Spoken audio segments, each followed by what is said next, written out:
All right, so let's see here. I know you got to be quiet though. You got to be quiet. If you're gonna be here, you got to be quiet. Okay. Yeah, you're a good bird. You're a good bird. You got to be quiet. No more baby noises. Yeah, you silly bird. Yeah, I know. You're making a baby noise. You're not a baby. You're a big bird.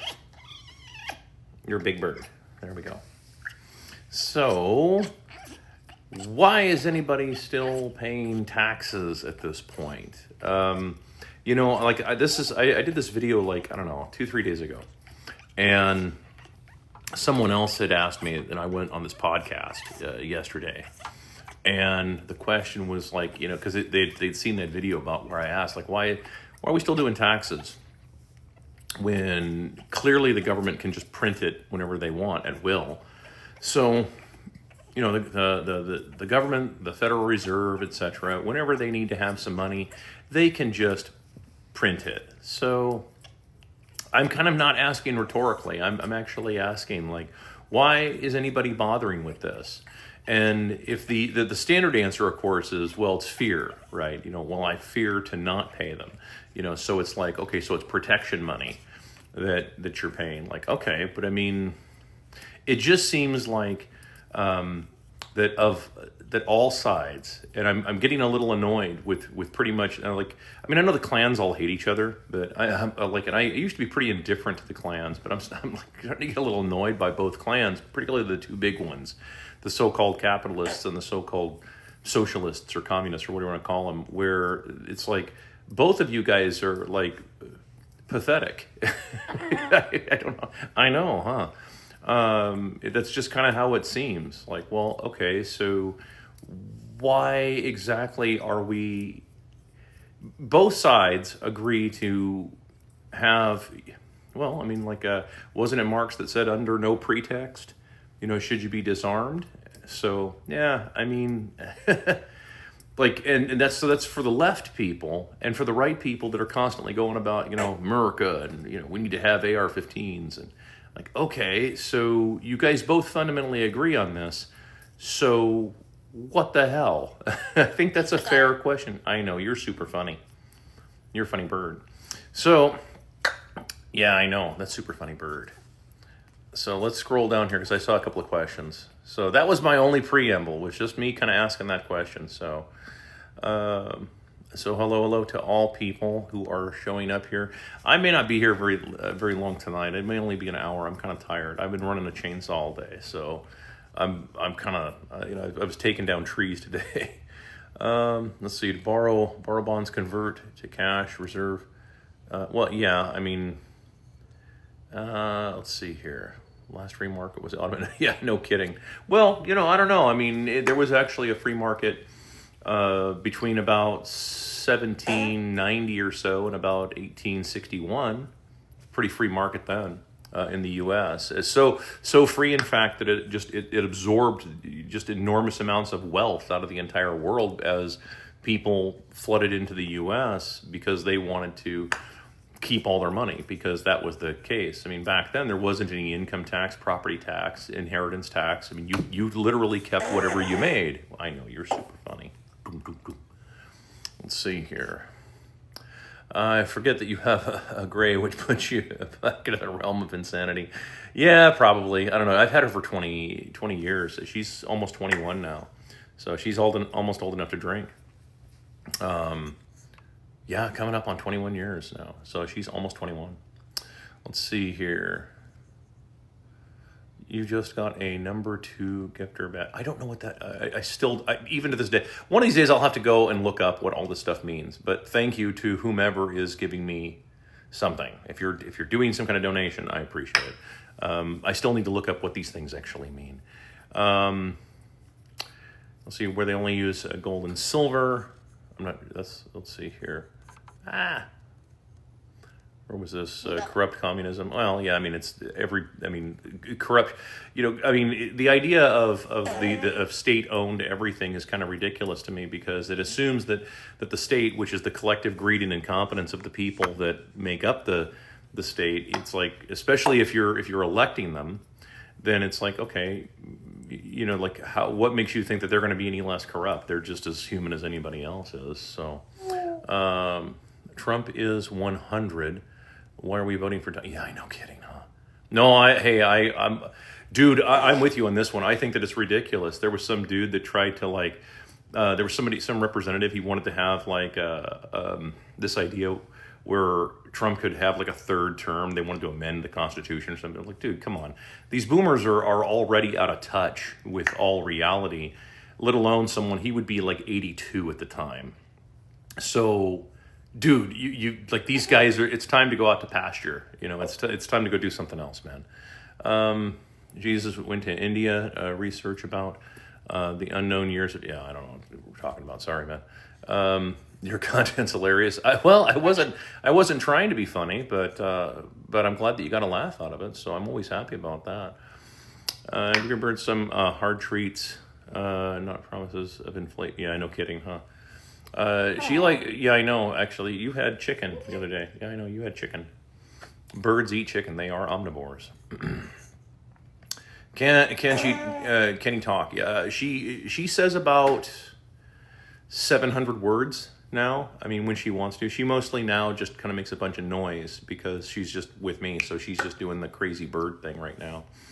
But yeah, I mean, if you're just listening, you know, if she's just downstairs on her perch and she's talking, she'll say all kinds of crazy stuff. You know, she'll mostly cuss words. I don't know where she's getting it from. Just you know, it's just weird to me. Let's see here. Thank you for the gift or Beth. Well, yeah, thank you to whomever that was. Sorry. Let's see. Did you get some snow down there? We did. Something like 3 inches. Something like 3 inches of snow. That was on, what was it, like Monday, I think it was. That was interesting. Or no, Tuesday or something like that. It like shut the whole city down. It was weird. And, you know, it's strange to me. Again, I grew up in snow. So I grew up with, you know, several feet of snow. So, you know, like people down here go into, like they empty all the shelves of bottled water. You know, if there's going to be snow in Houston, there's going to be up to 3 inches of snow. And people, they lose their minds. They completely lose their minds. They go, I know, you're super funny. They go to the store and they buy everything on the shelves. I went into the store just to grab, I think I went to grab something like just some cheese or something like that from the deli. And they had like, it was almost like a looting had gone through there. They just, people cleaned up everything with something else. I know, you're funny. What do you think of the Palisades? You're talking about California? Well, we'll see what happens with it. If you're talking about like the directed energy weapons, the blue ceilings or blue roofs and all that kind of stuff, I don't know. It's tough to say because the Santa Ana winds, that's pretty predictable. That kind of stuff happens all the time. So if there was arson involved, yeah, that would do it. That would definitely, you know, add a lot of fuel to those flames. Let's see here. Did you see ice and got green light? See that ice got a green light to raid churches and schools. Yeah. We'll see what happens. We'll see if they actually follow through. See, the thing is that at least to me, my question has always been like, okay, are you actually deporting illegals or are you just detaining them? That's always been, so I'm like, they're actually deporting. I did see that, what's her name, you know, El Heifer, or El Jefe. It's like, I don't know what it is in Spanish and stuff. Like if you're El Jefe in Spanish, you know, which means like the boss or something like that. But if you're a girl boss, it's like El Heifer, I think. Anyway, so the girl that runs Mexico now, she didn't want to take back all the illegals, and like there was like a flight. It's like, dude, I would have made world history. I just said slap parachutes on them and man, just shove them out of the plane. They got parachutes, man. You know, you can do the military style parachutes, the ones that deploy immediately as soon as you leave the plane. So you know they're safe, and you know they just float down, you know, and then touch ground and over Mexico City or something. It'd be hilarious, man. Brady, be super on. You be super on point with your topics. Oh, I try to. I generally try not to do. It's like you know, I brush up against current events, but I generally try not to spend a lot of time on current events because there's just too many current events to keep up with, frankly. It's really what it is. And honestly, I just have too much other stuff to do. And yes, before anybody comments about the beep, that is not the smoke detector battery. It's the actual smoke detector dying, and I have just not gotten to it. So if it has a brand new battery in it, I don't know. They decided to make smoke detectors with an expiration date so that you had to buy new ones, because that's what we do now. Everything expires. Everything, you know, this planned obsolescence nonsense. So it's designed to just drive you crazy until you do it and everything. So I just noticed that today, and I was looking up there and I'm like, oh yeah, okay, so it's 10 years. So perfect. I got to go buy a smoke detector. So that way it will stop doing an annoying beep. Let's see here. You got more snow than Chicago. Yeah, I know. Somebody told me about that. You're a super funny bird. Let's see here. Kentucky and Tennessee is the same. Yeah, I saw they got quite a bit of weather up there. Come on, these things are super sensitive. Let's see. That's a major part of the reporting of the storms. Our weather's gotten. Yeah, I know, and you know, and it's weird too to politicize weather. You're funny. It's weird too to politicize weather, that like, oh, that if there's a weather event in an area, it's all because of something political, which is weird to me that people have done that. Let's see here. What would be the first indicator that hasn't been indicated in the real estate market correction? Well, none of the fundamentals work anymore. I mean, if you want to have like a real serious real estate type conversation, I can actually do this with you. It'll bore everybody to tears, but I'm good at that. So when it comes to real estate, the fundamentals don't matter anymore, because the buyers aren't people anymore. People aren't the ones that are buying this. It isn't even the slumlords and the rent seekers that are buying all these properties any longer. It's now companies that have decided to go into that kind of douchebaggery. So, and they're giant hedge funds. They're just going to they're just going to print money out of nothing to do all of this stuff. Yeah, I mean, that's just it. So that all the fundamentals don't work anymore. It's a bummer, because there's no way to really get a strong bead on it. So as far as, you know, what do I think there's an indicator with, or the first indicator of real estate going down? Probably right now, when you're seeing, you know, the enormous amount of buying in corporate America, trying to prop all this stuff up, because all the markets are, you know, all of the houses are grossly overpriced. Right. I mean, I just did a video today. I stitched. I can't think of the content creator's name, but I see him periodically, and you know, and whether I agree or disagree with him on some stuff, I mean, he's right about this. In terms of the rental property thing, that's actually gotten pretty bad, and this idea is just keep buying and keep pumping the prices up, even though it's so far beyond the market. The people can't afford to do any of this. The people can't afford to pay any of that stuff. And so that's the idea. Here, 1 second, little bird. Here you go.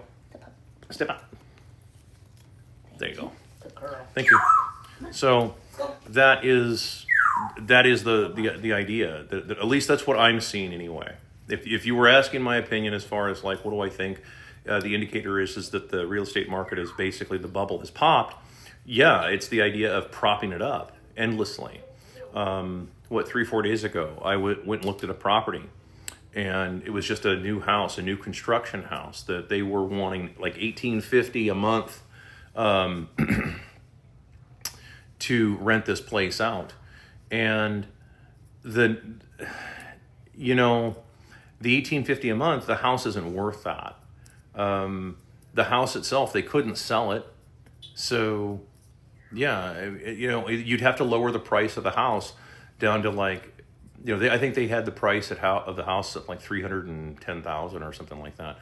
The house itself was probably worth, on a good day, $85,000. That's new construction, and it's because there's no lot. I want to say that the lot was probably something like maybe 4,800 square feet. That's a tiny lot. You know, that's a tenth of an acre roughly, little over a tenth of an acre. So yeah, I would say that you're seeing the beginning of the end when all of the banks, the mega corporations, all of these, in so-called investors having to prop up their own market. They're having to like bail out their own markets because they've put so much money, so many dollars into it, so that they don't lose. Because the idea is it's your currency dying. The U.S. dollar is dying. It's a worthless currency, and so they're having to prop up their own madness. You've got banks that have lent at the peak of all these markets. Like you guys who follow me, I've said this stuff probably 24 times in the last month. This is just the way it is, and there isn't going to be an end to it this time. That's the unfortunate bad news. Every time someone asks me, like, Axel, when is this going to end? It isn't. It isn't, because the dollar, they're just going to keep printing dollars, and as long as people are willing to work for those dollars, it will just continue. Now, if people, you could end it by pumping minimum wage to $1,000 an hour, and that's no joke. I'm being serious about that. That's a tactic. But it's a tactic not to solve poverty, because you don't solve poverty by just printing money. That's just not possible. That's just a fundamental reality. You can't solve poverty. In fact, you can't solve poverty, period. There is no solution to poverty itself. You can, however, stop ripping people off through inflation and through taxes and so on. But if you're wanting to create a tactic to bring the U.S. dollar down, then you would just put minimum wage at $1,000 an hour. And what that would do is it would fundamentally collapse all this, because you would have what would be called an overheated economy, or what these fake economists that are out there call an overheated economy. These are shills, by the way. These are not like people. I realize that they may teach it's usually Harvard or something like that, one of these ridiculous schools, these overpriced garbage schools that even the people leaving there now can't find jobs. But the overheated economy idea is just poor people, middle class people, and working class people paying off too much debt. Remember, think about it this way. Put yourself in that situation. What if you were making $1,000 an hour right now? What would most people do? They wouldn't have any debt. They'd pay everything off quickly, because your debt is denominated in dollars. So if the average American is now earning lots of dollars, they can pay off all of that debt, and then all that debt becomes worthless. It floods the banks with worthless paper, and that's what we want. That's what I want to see happen. Yeah, I mean, if they are in fact deporting them, that's good news. My question still is going to be the numbers. Like one of an old video I did where I pointed this out, that to try and actually get the numbers down to what they should be, you're talking about 35 to 40,000 odd people per day have to be deported. Well, and that's over the course of like 3 years to pull this off. So you're talking about a stadium of people being deported every single day. We'll see if they pull this off. I think that it's going to be just a handful of people that have maybe like a criminal record or a so-called criminal record. That's who's going to get deported. I think that a lot of other people are not going to be deported. I think they're going to be, given some kind of a path to citizenship or something like that, because the U.S. needs to prop up once again the dollar. It always comes back to that, and it always will. It will always come back to that. It's one of the reasons why I consider my channel to be boring, because it's always going to circle back to the dollar. It almost doesn't matter. It's gotten so invasive and so it's gotten into virtually every aspect of human existence now. This is why everything has become political. Everything has become this is why all of this stuff has happened. And until that goes away, this is just going to continue to get worse. So it's always going to come back to the same thing. So it's kind of why I consider my channel kind of boring, because it's like, well, I mean, you guys who follow me, if you went through the first 19 or so videos that are on YT that I did, the primer video up, and then you've seen a few other, you've seen, let's say, 45, 50 videos that I've done that are 10 minutes long, you pretty much know what I'm going to say by then, when there is some kind of event that happens. I'm going to say, yeah, I mean, like, this is just normal. This is an empire dying, right? Like, just like those people, the young people on TikTok where they're like, oh my gosh, late stage capitalism. It's hilarious to me to listen to people say that kind of stuff. And I'm not picking on anybody. But it's like, it isn't any kind of ism that's dying. It's just an empire dying. All empires eventually come to an end because they eventually waste and exhaust all of the resources. Then they waste and exhaust all their people. And then the economy effectively just collapses on itself. What is the economy? People. That's it. The people basically collapse, right? This is that Atlas shrug. Atlas is shrugging. That's all it is. When your currency goes to pot, everything right in succession. If your currency starts dying, your division of labor starts dying. When your division of labor starts dying, your quality starts dying. It is so easy to see it. Once you understand it, once you get it down into your marrow, you spot it instantly. You see the quality and you're like, I already know what happened.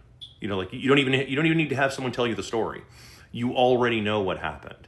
The person doing the work didn't really care. The company that producing the product didn't really care because none of the money is worth it. And we're all pretending all of this stuff matters. And people are worshiping fake billionaires. And I say fake billionaires because there was just yesterday I was on a podcast and the host was talking to me. He was talking to me about the whole fake billionaire thing, and I said, I think that they're fake, and I think that the reason they're fake is because I just posed this very simple question to anybody. I would pose it to anybody out there listening to me right now. The handful of you, 50 or so of you that are tuned in. If you had billions of dollars right now, let's say that I waved a magic wand or something like that, and you just had $1 billion in cash, or available liquidity, right? And you could do whatever you want, and no one can take it from you. It's just you can do literally anything you want to do within the confines of $1 billion. How many of you would be traveling the world to try and figure out how to make more money? Yeah, most of us wouldn't. We wouldn't do that. We wouldn't be trying to figure out how to earn more money. We would be doing other stuff. We'd buy dune buggies. We'd do fun stuff. That's what we would actually do. We wouldn't be, trying to figure out how to make more.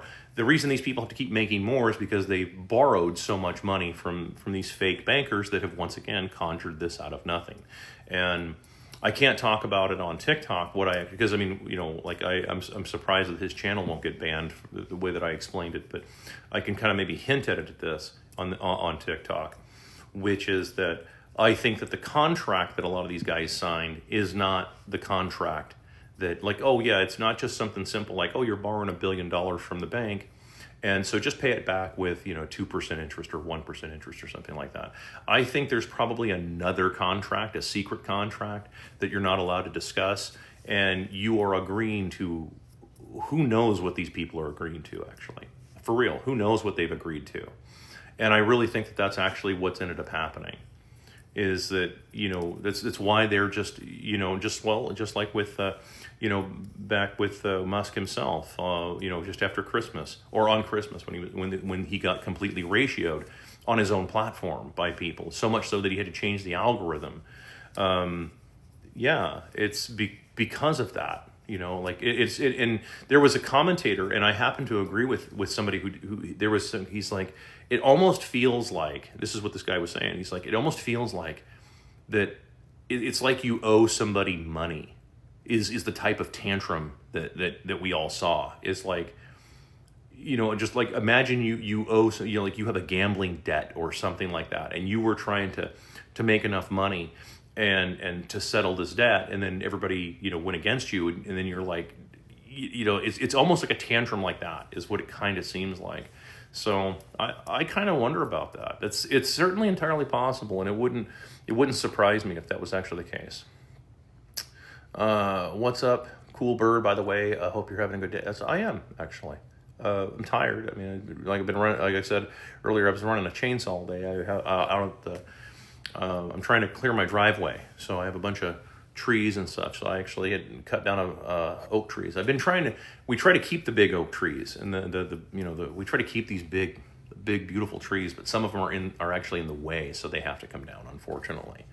But as many trees as we can keep, we're keeping. You know, I love my trees, and if I can keep them, I absolutely will. Is the president of Mexico associated? Yeah, probably. That's, you know, and that's just it. I hear the speculation all the time. It wouldn't surprise me anymore. It just wouldn't. Like, nothing really shocks me with this. I think that most people nowadays that are in politics at this point, and giant politics and giant business, it is such an incestuous relationship now. Most of these people are related by blood, if not by marriage. So, like, this is a problem. You get this sort of dynastic type existence, and you know, you put the worst possible people in charge of stuff. You know, we saw this with all the politicians that were hiding behind chairs and everything when there was the J6 thing that happened back in the day. Whether you agree or disagree with it, it's irrelevant. But just the way that they behaved should have been a clue. None of them had the guts or the actual genuine authority to go out there and face all this and say, hey, what is all this? What are you guys doing here? What are you protesting? What are you upset about? None of them did that. No, instead what they did was they all ran and hid. That should tell you everything you need to know about your leaders. You know, I mean, that if you have your leaders that are behaving like that, you know, think about it like this. Let's say that, because that actually happened, that isn't without precedent. It happened before in the U.S. back when the continental dollar collapsed. I don't know if you guys know the history on this, but when the continental dollar collapsed, I want to say, I don't remember the exact time, sorry. I mean, you just have to look it up on the internet, but it was after the Revolutionary War. The continental dollar had inflated to the point, because they printed a bunch of continental dollars to pay for their war effort. And so, like, a pair of shoes was like $5,000. A new suit was like $1 million. It was just crazy what had happened. Well, when the continental dollar collapsed, and this is where the statement, the phrase "not worth a continental" comes from. They're not talking about the Lincoln Continental. They're talking about the continental dollar. And when the continental dollar collapsed, people did that. They were upset. They were angry. They did try to break down the doors and all that. What do you think that the politicians at the time did? Do you think they cowered behind seats? No, I mean they locked the doors, but they stared them down. They went out there and said, "We're going to fix all this," and they did. I mean, right or wrong, they at least fixed it, and that's where the whole Coinage Act came from. As I understand, that's where I think it's 1791 or 1792, where the Coinage Act came from. They just said only gold and silver shall be currency. Coin, gold and silver coin, not paper nonsense, that's like, so there you go. Wanted to jump in and say, I appreciate the way you articulate yourself as a professional. Well, thank you. I appreciate it. I do my best.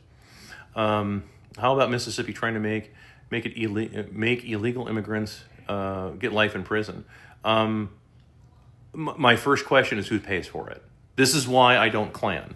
And this is why I'm not invited on like really big popular shows on either side. Because my first question is, who pays for that? Right? I mean, we have people saying we need to bring back asylums and put all these crazy people with the dangly stuff and the blue freaky hair and all that kind of stuff because they're crazy. Like, okay, well, pending, I guess. I mean, if you want to think like that, that's okay, fine. I'm okay with that. But my question immediately is, who pays for those asylums?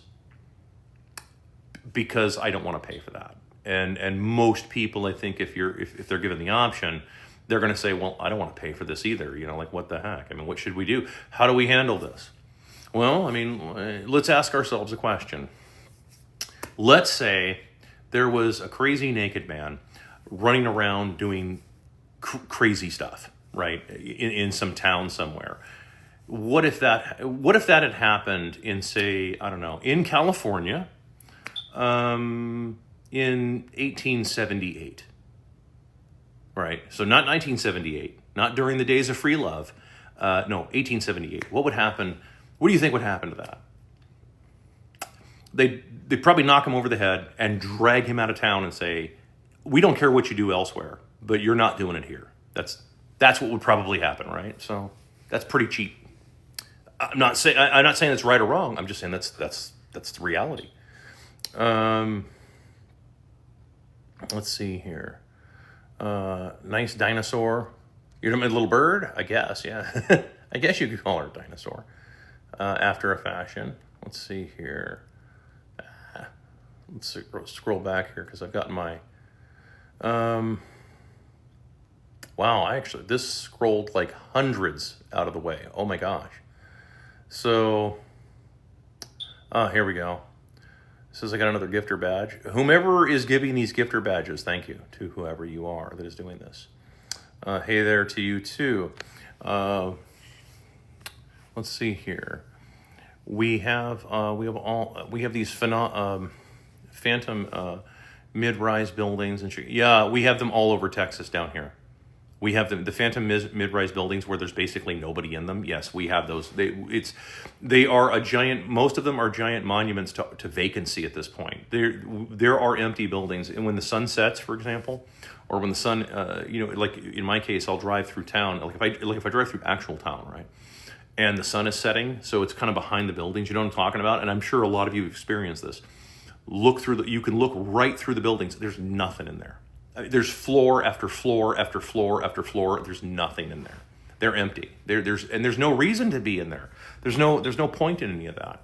So yeah, I mean, all these things were just built on speculation. They were built on crazy speculation, and they're not really worth anything. They're starting to tear them down now. At least where I am, I'm seeing more of these buildings starting to be torn down. The mid rises, so not the big ones, but the ones that are like 15, 20 floors, they are starting now to tear those down and say, that's it, we've had enough of this, because they're just sitting there. And I don't know what they're going to do with the land, because nobody wants the land.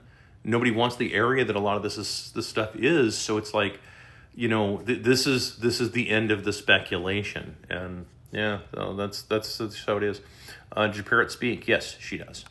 She says all kinds of profanities when nobody's looking. She says, but no, her vocabulary is something to the effect of, if I'm not mistaken, something like 600 or 700 words now that she speaks. She's almost 21. So, anyone possibly able bless me with small meal tonight, homeless?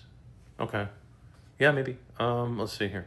1% rule is out the window. Now they call it negative cash. Yeah. Okay. If you're talking about the real estate thing. Yeah, it's been just as a businessman, I'm surprised at how many people are buying properties. They buy real estate, and then they'll do it under negative cash flow. And what's even more surprising is the number of banks that are green lighting those deals. As an underwriter, there is no way I would greenlight a deal like that. There's no way I would say, like, okay, so, and I've used this example before. A few of you know what I'm talking about. There was a dude in Austin who bought a duplex for $650,000. $650,000. Each side rents out for $1,500. The negative cash flow position he was in was something like $2,000 a month negative cash flow. Dude, I don't know too many people that can absorb a $2,000 a month nut to crack. That you got to go out of pocket. So not only do you have to go collect rent and everything else and deal with all the property itself, the maintenance and upkeep, but you're also eating $2,000 a month just in principal and interest. Payment, principal, interest, tax, insurance, etc. So losing $2,000 to $3,000 a month. That's just insane. And I don't know who is writing those deals. Alligator Properties. I don't know who that is, but if that's, it wouldn't surprise me if they name it something like that. I'm witty. I don't know if anybody noticed this, by the way. Does anybody remember? And you can tell me in the comments. But does anybody remember the movie The Stand? I'm not talking about the new one that they've done, but I'm talking about the made-for-TV like miniseries they made in like 1994, 95 or something like that. There was with Gary Sinise and others. I think Rob Lowe was in it. Like there was a bunch of people. Molly Ringwald was in it, actually. Does anybody remember that? Okay, so there is a scene with Randall Flagg, right? This is the devil, right? Randall Flagg. And he meets Lloyd, which is, Lloyd was played by Miguel Ferrer. I think that's how you pronounce his last name. I always butcher it. You know, and he was Bob Morton in RoboCop, right? I mean, I just happen to remember these names kind of. But anyway, but remember that there's this scene where he's in, Lloyd's in prison, right? And he's probably not going to make it because there's no food, no water.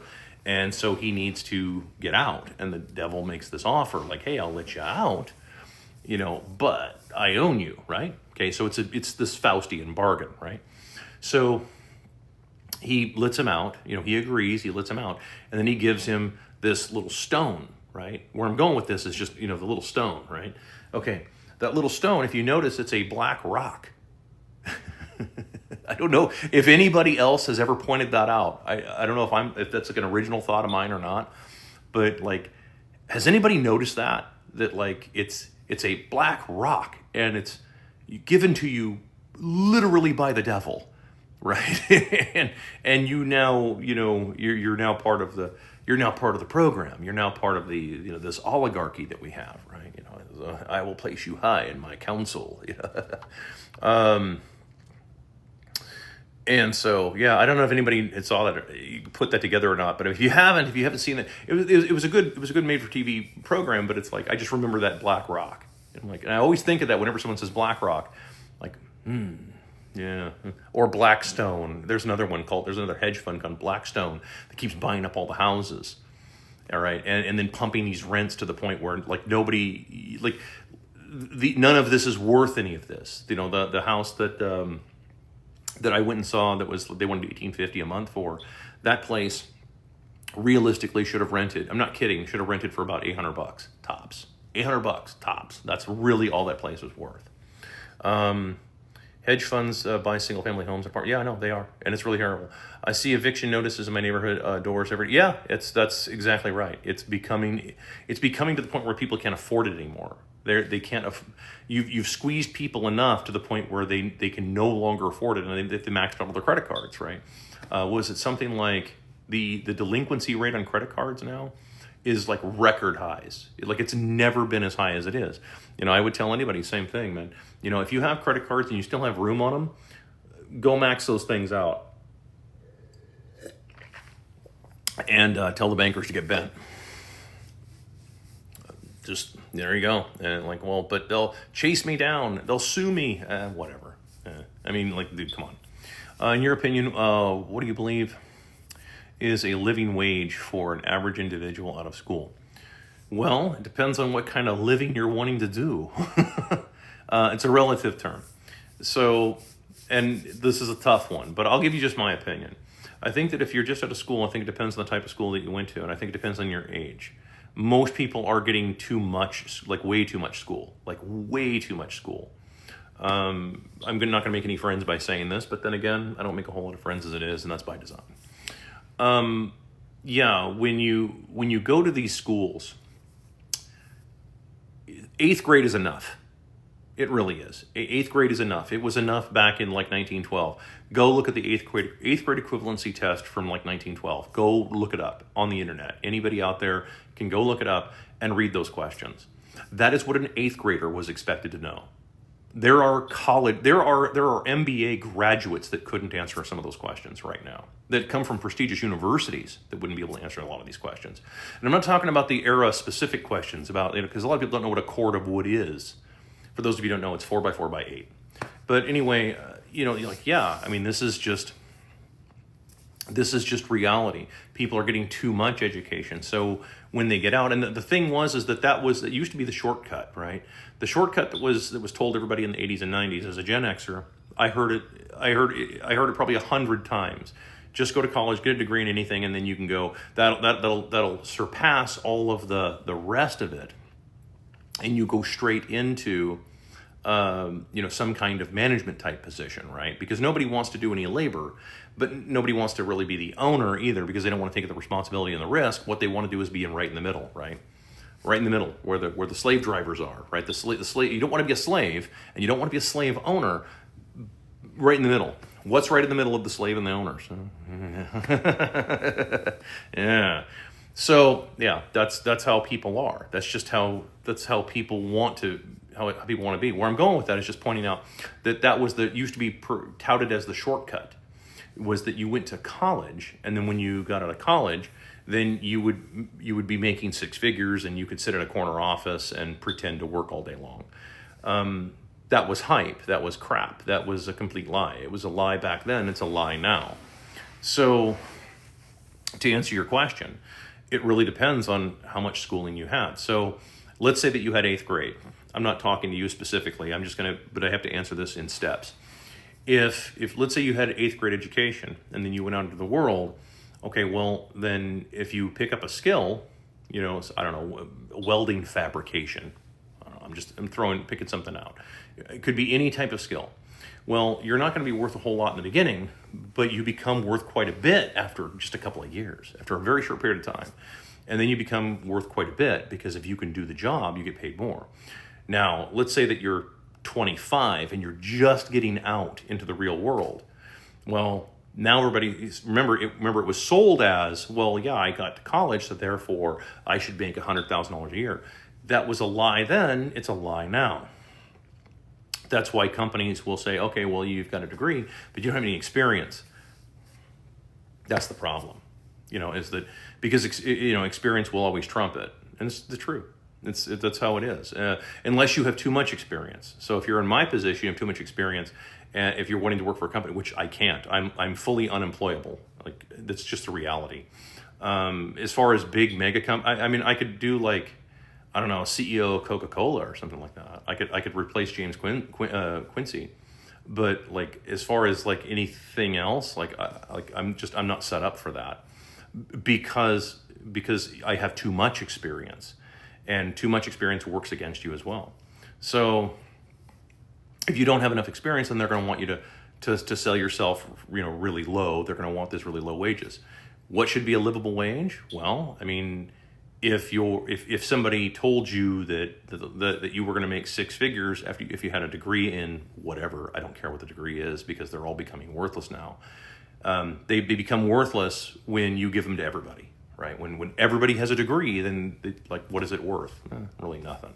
Meant something back in the 50s. Seriously, going back that far. In the 50s and 60s, it kind of meant something, right?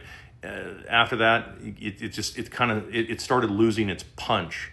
By the late 80s and early 90s, it really started kind of losing its ability to carry someone through where they could coast on the idea of, I have a degree in blah, blah, blah, blah, blah, whatever. Again, maybe medicine being medicine, some specific ones like medicine or maybe law or something like that, maybe being slightly different. But even so, there are actually plenty of lawyers out there who didn't go to a lot of law schools. They just took the bar. They studied on their own, took their bar. Happens in prisons all the time. So, but as far as in terms of dollars, which is what I'm assuming that you mean, I would say, I don't know. If you're just getting out of school and you have a degree in something, let's say, anymore nowadays, it's hard to say, it's tough to give an answer because what's it actually worth? I think if you asked for $500,000 or $600,000, you're probably not too far off the mark, but no one's going to pay it because the point of inflation is that you can never keep up with it. I'm answering your question, but I have to answer it in this way because it's like asking what is something valued at? When every metric out there is like the dollar, where it just moves around, and it has some value some days, and other days it has no other value, and we change it all the time. It's hard to hit a moving target like that. Is that making sense? I hope. So, if you wanted a short answer or something short and simple, the short answer is I don't know. Because it just means it can mean too many different things to too many different people. Make sense? But anymore nowadays, I think it really depends on what you're doing. I would say this though. Let's say that you became a landscaper. I'm just picking again randomly here. I'm not telling you to go into landscaping. I'm just saying. Well, then you go out and compete in the market, and the market tells you what that's worth. That's reality. But if you're trying to find a job at a company, the companies have to pay you less by definition than what they make off of you. That's just reality. They don't have a choice because they've got to pay interest and debt and shareholders and blah blah blah blah blah. All those problems. I hope that kind of answers your question. It probably gave you more questions than answers, but that's by design. Companies are not buying as they are not buying as they are dead entities. Yeah, exactly. Whoever's behind the company. That is a challenge. So, let's see. My city changed and now allows 4K to allow 4,000 square foot lots. Yeah, exactly. The product is shrinking, right? So if you go to Burger Douche, right? We all know, we've all been to Burger Douche at some point in the last 20 years or so, and we know what Burger Douche looks like. And the product at Burger Douche is getting like markedly smaller, and the quality is getting worse and worse, and we don't know what's in it. It's like a mystery meat now. So yeah. There was that study that said something about like there was an unacceptable amount of human flesh in the burger, in like meats now. And of course that begs the question instantly in my head is like, there's an acceptable amount? Explain that one. You just don't get to blow past that. Stop. What is the acceptable number? Right? So you just got to raise, and it's the exact amount I need to pay yeah, exactly. That's what I mean. It's always just a little out of reach. It's always out of reach for people. They can't have you saving money, and they can't have you paying off debt. It's reality. It's just, they cannot allow that.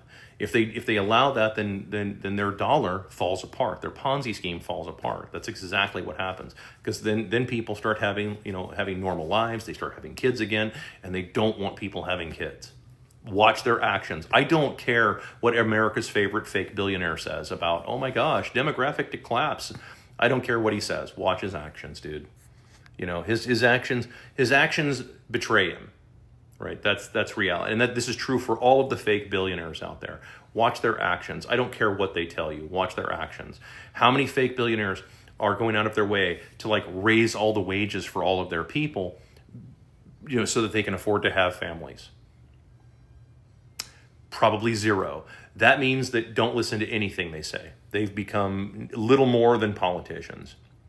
Can you touch on my background, how you reached your disposition? You know about like my personality?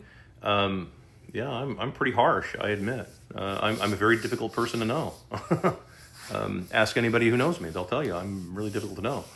But background, most people wouldn't believe me if I told you, but I come from a very poor background. I grew up about as poor as you can grow up in the West. I have no special plaques or degrees or certificates or anything on my walls to look at and marvel at. I have none of that stuff. Everything that I've done has been, from a self-taught, autodidactic perspective. It's like that's just where I come from. I grew up with a single mom. Pretty well neglected for the most part, and disliked by both sides of my family pretty evenly. And my dad bailed, right? So, the whole bit, right? I mean, everything going against me. I still managed to not ever be in a fight at the Waffle House at 3 a.m. too. So I don't believe this whole idea that like, oh no, single mothers cause all these problems. Well, statistics, I understand statistics. And I realized that maybe you could consider me maybe an outlier on something like that. But how? I grew up in the projects, right along with all the other poor kids. So, yeah, it's a tough one for me. And I don't have any particular, once again, educational background that anybody would be able to look at on paper. Now, I'll match wits with anybody from any of these major institutions. I don't care how many degrees they have. But like, as far as like any credentials, Yeah, I don't have any of that. And as far as background, mostly blue collar stuff, but I've also, I've been a business owner for 36 years. So when you're in an ownership position for that amount of time, for the better part of a third of a century, you pick up an attitude about things, especially when you see your competitors constantly getting bailed out. That'll give you an attitude, right? And if you really want to have a real serious attitude, think of it like this. Imagine that you own a company. Anybody out there, you own some kind of business, and let's use burgers. That's an easy one. You own a burger company. You make burgers. You have a store, and you make and sell hamburgers to people, and people love your stuff. And then your competitor, you're doing a better job. You're doing an objectively better job than your competitor, but your competitor keeps getting subsidized by hook or by crook. They just keep getting subsidized with more and more counterfeit money. It's going to give you an attitude after a while. And you're going to be like, hold on, this is ridiculous. This is absurd. How exactly are we supposed to have any kind of actual economy? Well, what happens is that, so for me, I would have been about 13 when I first started. And by the time I was pretty cynical by the time I had hit about 22. I'm pretty cynical by that point, just watching how everything operates. And definitely by the time I was about 35, I was like full-blown angry at everything by that point. Now I get to the point now where I get to make fun of all of it because I kind of don't care anymore. And and when it's all a lie, you call these people out on all of it. And it's why I have no problem calling out all these fake billionaires, like Musk, Trump, and even just pick any of them. Pick a name. They're pretty much all fake billionaires. That if they had to compete in a hard money economy, they would be broke. They would be ditch diggers. That is not a joke. That is exactly where they would be. They would be where they should be right now. So I hope that satisfies some of your curiosity anyway. Let's see here. It's not boring. It's eye-opening. Well, thank you. I try it. Let's see. I'm contemplating tearing down a new house. Or remodeling the house. It feels like it can be. It's certain in some areas it's cheaper to tear down all but one wall. You leave one wall and it's considered a remodel, and so you're able to get around by just paying like a remodel permit. So, I know that was certainly the case in the area that I used to live in years ago. It was like if you left one main wall, one structural wall somewhere on the property, you could tear everything else down, and that was considered a remodel, and the permitting process was way faster. It only took like a day, and it only cost a couple $100, as opposed to tearing it down, scraping everything off, and then having to start all over, and then it was like huge money to do that. Let's see here. I'd be tickled pink with 100K. Yeah, that's just it. And maybe that's the number, right? Because there's a relativity involved depending upon where you are in the country too, right? Obviously if you live in Salina, Kansas, or you live in like Joplin, Missouri or something like that, 100,000 is going to go a little further. Not much, but it's going to go a little further than if you're in like LA. Like if you're in LA, 100K is like, dude, that's what dishwashers make. Let's see here. In-laws behaving like the rent is due. That's exactly that is the opinion that I share. That opinion of whoever that, I have no idea who that content creator was that I saw. It was just somebody on another platform, and they were saying that it had this feel like he was owing, he owed somebody money is what it came across as. And it kind of has that feel to it. That's really kind of how I thought of it too. Like, yeah, that he's probably not far off. Entropy of an empire, yes, that's exactly right. Empires eventually they just poop out. They lose out on everything. They run out of everybody's money, patience, and time. So, how do you pay for a Defense Department? Well, are you talking about in the U.S.? Let me clarify, because if you're talking about in the U.S., the Defense Department is any natural born male between the ages of 18 and like 60. That's your Defense Department. This idea of having endless budgets. I mean, the budgets are basically to have endless wars, and yeah, I mean that's all that happens.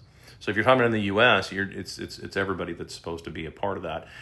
In case there's an invasion from a foreign adversary, which we've been through recently, or a tyrannical, crazy, out of control, nonsense government that we are currently dealing with. So. Yeah, they're just like you guys are the crazy one, need to be locked up. Yeah, if you're talking about I'm behind on everybody, but yeah, if you're talking about the whole insane asylum thing, it's like it becomes a relative term also too. Like, oh well, you're in poverty, therefore you're crazy. Like, I mean, that kind of stuff actually happened in the past. So.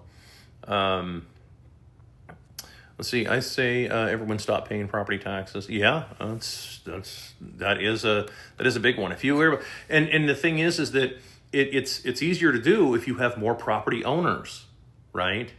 But and this is the biggest complaint I have about this is the single biggest complaint that I have about turning a nation of people into a nation of renters, because now there aren't enough people who own to really make a big impact.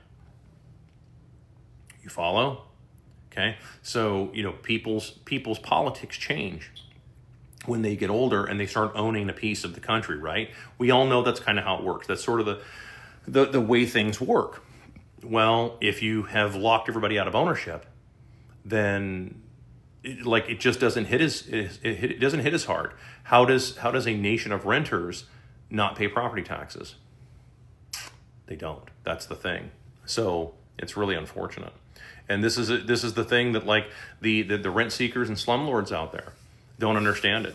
I've tried to explain it to rent seekers and slumlords, and they're addicted to the airport Marriott seminar that they went to, where they were told about cash flow strategies and passive income and blah blah blah blah blah, all this nonsense that got fed to them, particularly beginning in the late 90s and all the way up until about 2010. This kind of stuff. I know what I'm talking about, man. I've seen all this stuff. I've watched it. You think I haven't owned rental properties? I've owned the first real estate transaction I ever did was a sixplex. That was the first real estate transaction I ever did before I even ever bought a personal house. It was a multiplex. It was 6 doors. That was the very first real estate transaction. It was $105,000, and I still thought it was overpriced for what it was. And it was actually in a pretty nice part of town too. The wealthy are doing very well. Yeah, they are. That's exactly right. This stuff works out really well. Capitalism creates mental health problems. Maybe. I mean, possibly. It depends on our definition of capitalism. I'm not the guy to do that with. Not because I have a feeling one way or the other, but because whenever I see the word "ism" at the end of something, it usually means it's a system of control. It's a management type system. So, let's see here. Smart truck driver. Me or you? Let's see here. They could put homeless people in those empty buildings. They certainly could. But then if you did, that's the problem, is that if you did that, then you solved that problem. So no. It's better to complain about stuff. Besides that, and the thing is that they wouldn't own it, and that's I come back to that again. It's like they wouldn't have that feeling of ownership, which means that you end up losing this whole idea.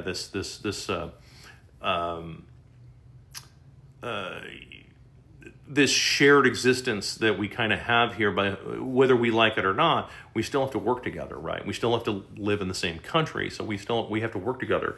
And one of the ways we work together is by agreeing on a handful of things that we don't particularly like. One of which being property taxes. And if we come together on that, then we actually can make a difference. The same thing with income taxes. People can make a difference on that, but you have to be a business owner so that you can just say, well, I'm not giving you any more money.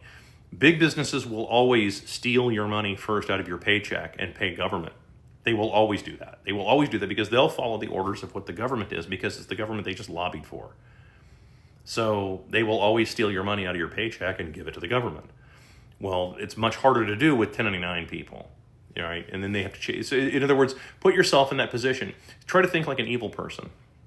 I said this last week. Try to think about life as though you were evil. You were the devil. Try to think of life like that.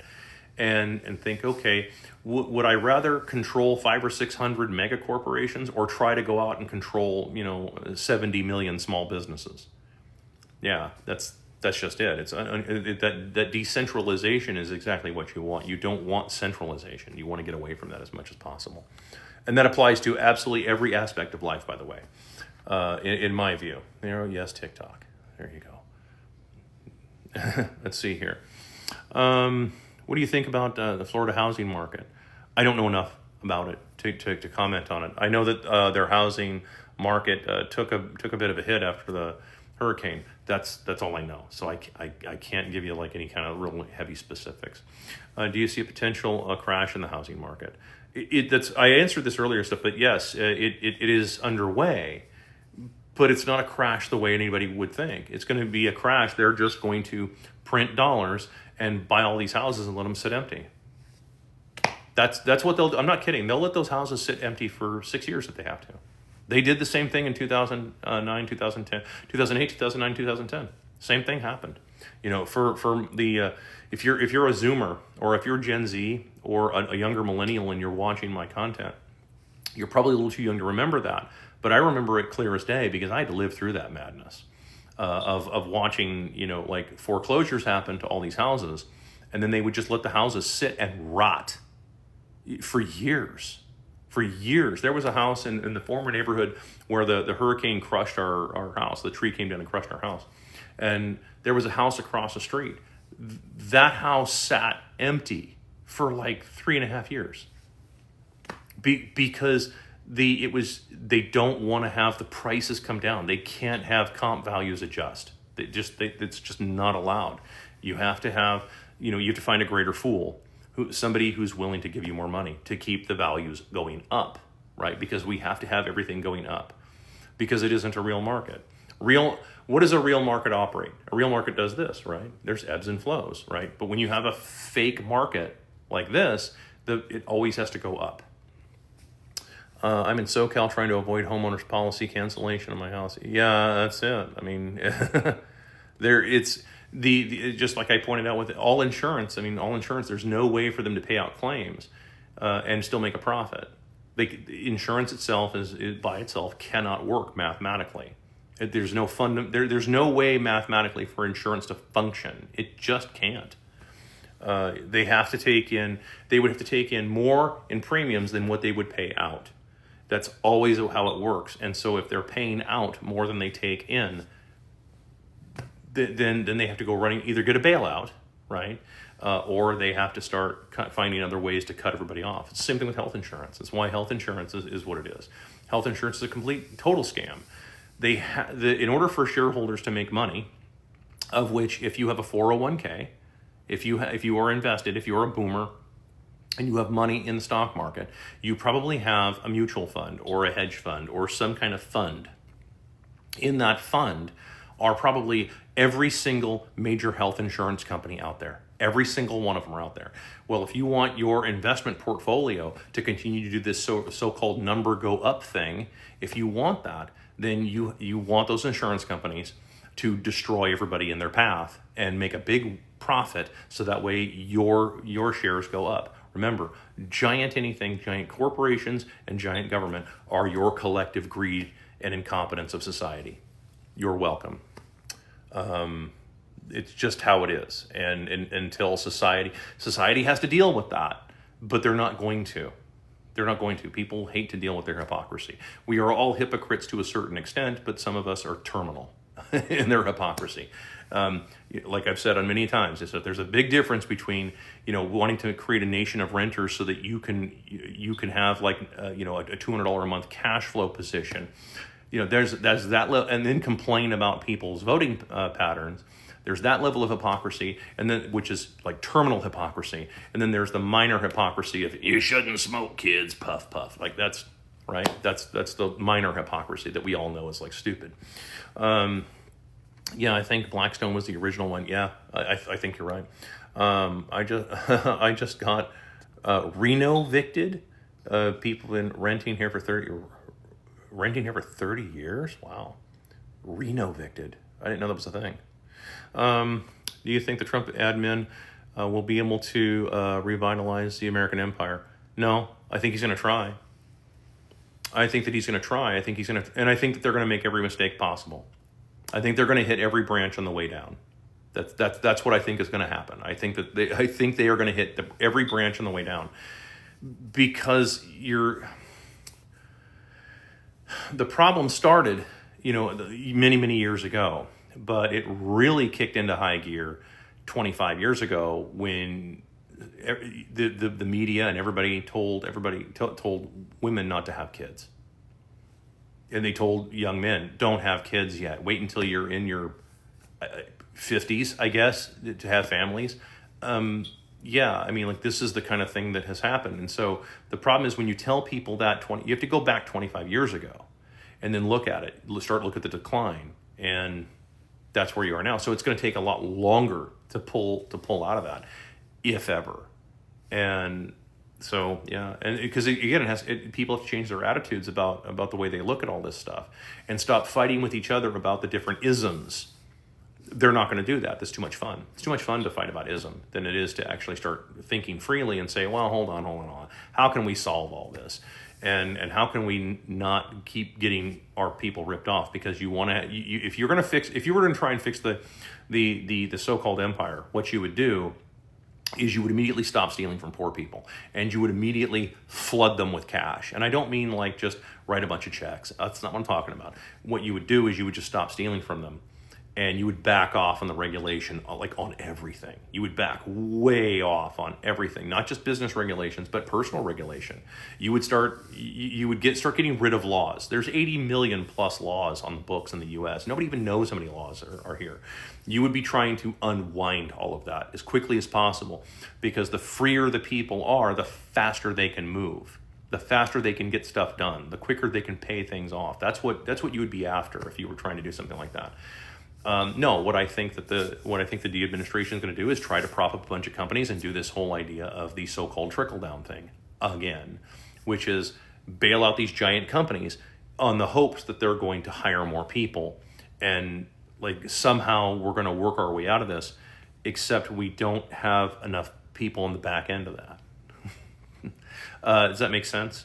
So remember, we're trying to, the market, which is the people, are regressing to the mean, meaning that we're not, remember, boomers were one of like 6 or 7 kids, in some cases 9 kids, Well, most people, even 25 years ago, even if they had a large family, it was like 3 kids, right? And that's it. And if you think about it, if you went to a store and you saw a mom with like 4 children, that all have, that are like, that are, in other words, that they're part of the family, right? They're it's not like the Octomom kind of thing, or it's all the kids where they all have different dads and so forth. No, it's like that's just weird, right? We look at that and go, we would be like, what the hell? Wow, it's like people kind of marvel at that. That was normal. That was normal back in the 60s. That isn't normal now. So things are kind of regressing to the mean. So there just isn't the demand. There just isn't. There isn't the same type of demand. The demand of like, okay, well, we're going to do AI. I don't know what AI is not going to roof your house, right? AI isn't going to clear out the culverts so that there's drainage on the streets. Like AI isn't going to do any of that. But the robots aren't going to do anything like that. It's not going to happen, right? Robots are not going to do. Because of the laws of physics, robots cannot do more than what a person can do, right? It's like think of it like this. Long time ago, kids would think about it like this, and it's like, okay, why, if we have a hydroelectric power dam, there's water up here and it goes down here. So we're going to build a big dam, and we're going to run water down these tubes, and we're going to turn a bunch of turbines, and we're going to make electricity. Oh, good, we're going to take electricity. Why can't we just use that electricity to run a pump to pump the water back up to the top of the dam, and then just make more electricity, and then just take what we need out of it that's extra? Now, anybody who knows physics at all, electrical physics, anybody who understands this, it's a gag, right? Because it's like, that's not possible, because you never get 100% efficiency. You can't. Even if you got 100% efficiency, right, then you would still have nothing to draw off of that. Like you couldn't take anything off of you couldn't take more electricity out because it would be taking the same amount of energy to put the water back up at the top of the dam. Make sense? That's robots in a nutshell. Okay, that's the idea. And not only that, like we're going to have like robots are going to do all this. Like that's again, why would you have a robot wash your laundry when you already have a laundry machine that you could just push on? You know, and like there's just at a certain point of redundancy. Well, the robots need to have robots. I mean, like this is just the nonsense. It's just going to be the job of polishing robots. That's going to be your new job, right? I mean, and to assume that robots are going to be made out of we can't get garage door openers to work to operate. If I look something up online, I'll see the little spinning thing because the internet isn't working properly. You know, I have phone calls that drop for no reason at all whatsoever. We can't get that stuff to operate properly. What makes anybody think that the robots are going to be flawless? No, they're going to, as someone who works on automation, and I do, I work on electrical automation, they break down. They're machines. Everything that's a machine is going to break down. No different than human beings and stuff. You know, Dr. Berg has a whole channel on human beings breaking down, right? So do I think that, no, not necessarily. I don't think so. I have to kick along here so try and get to everybody. Yeah, that mug. Yeah, I know. It is a huge mug, actually. I'm just drinking my tea out of it. I'm down to the dregs, so I can't drink anymore. It's actually bothering my throat. Do you see a war with Greenland over the reefs?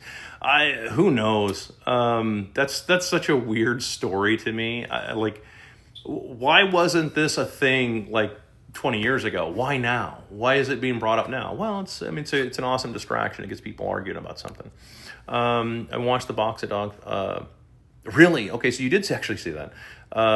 The Big Mac movie. Yeah, you know. I don't go into movies a whole bunch. I probably should, but that's it just feels to me like another channel. Although one of these days I may break down a few movies just for fun. Do you believe a minimum wage should exist or should? Yes and no. That's a trick question. You may not think that that's a trick question, but it is. If you have a hard currency environment where dollars or the currency is not being conjured from nothing, in other words, you have a fixed unit of monetary measurement. Okay, so a fixed unit of monetary measurement, then no, you don't need minimum wages at all. You don't. Because the money will naturally flow to the people who do the work every single time. The guys who do, in fact, the crappier the work that they do. So let's say that you work, let's say that you empty septic tanks. I love that analogy. Or you work for a sanitation department where you're dealing literally with human waste that goes down the tubes, right? And then winds up at some waste treatment facility. You're quite literally doing a job that most people would never want to do.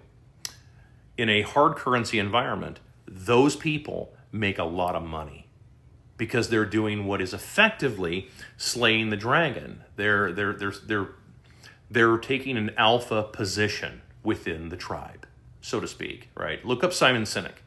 I don't know how to spell his last name. Sorry, it's Sinek or I think or something like that. Anyway, he did a TED talk a couple of times, and I've seen it a couple of times, and it's absolutely spectacular. He talks about the idea of what is alpha behavior, and alpha behavior it comes with the benefits of first choice of meat, first choice of mate, but it also comes with the you got to do stuff that other people either can't do for themselves, or they won't do. Meaning that you have to go and put yourself in harm's way.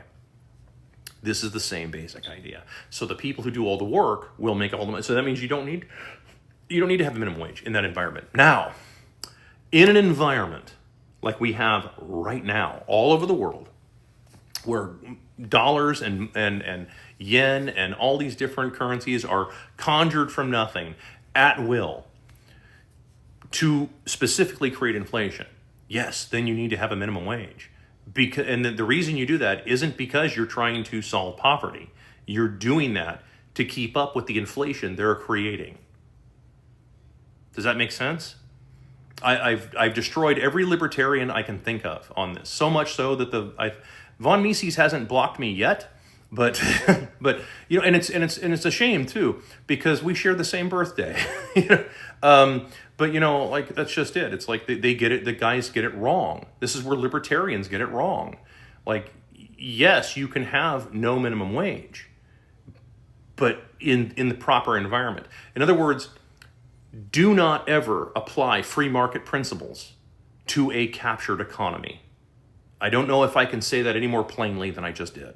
Never apply those principles to an objectively captured economy. I hope I think I pretty well nailed that casket shut. Let's see here. You need to do a podcast. No, I do not. You do not want to hear me talking for 3 hours. Why get a degree when I can hire 5? Well, yeah, that was the Henry Ford philosophy, right? Like, why do I have to know all this stuff when I can hire somebody to do it? Yeah, I mean, there is something to be said for that. From a business standpoint, there's something to be said for that. At the same time, I also look at it like, again, as a business owner, I don't really care what your credentials are. What I care about is, can you do the job? Can you produce the results that I'm going to pay you for? That's it. That's all I care about. I do not really care.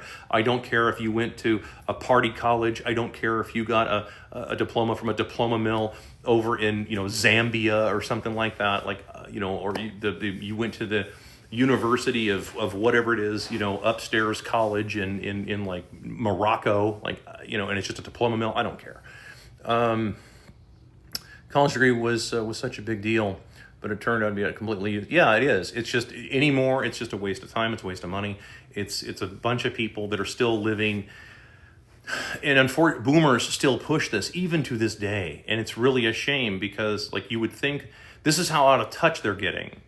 They're still living in this idea.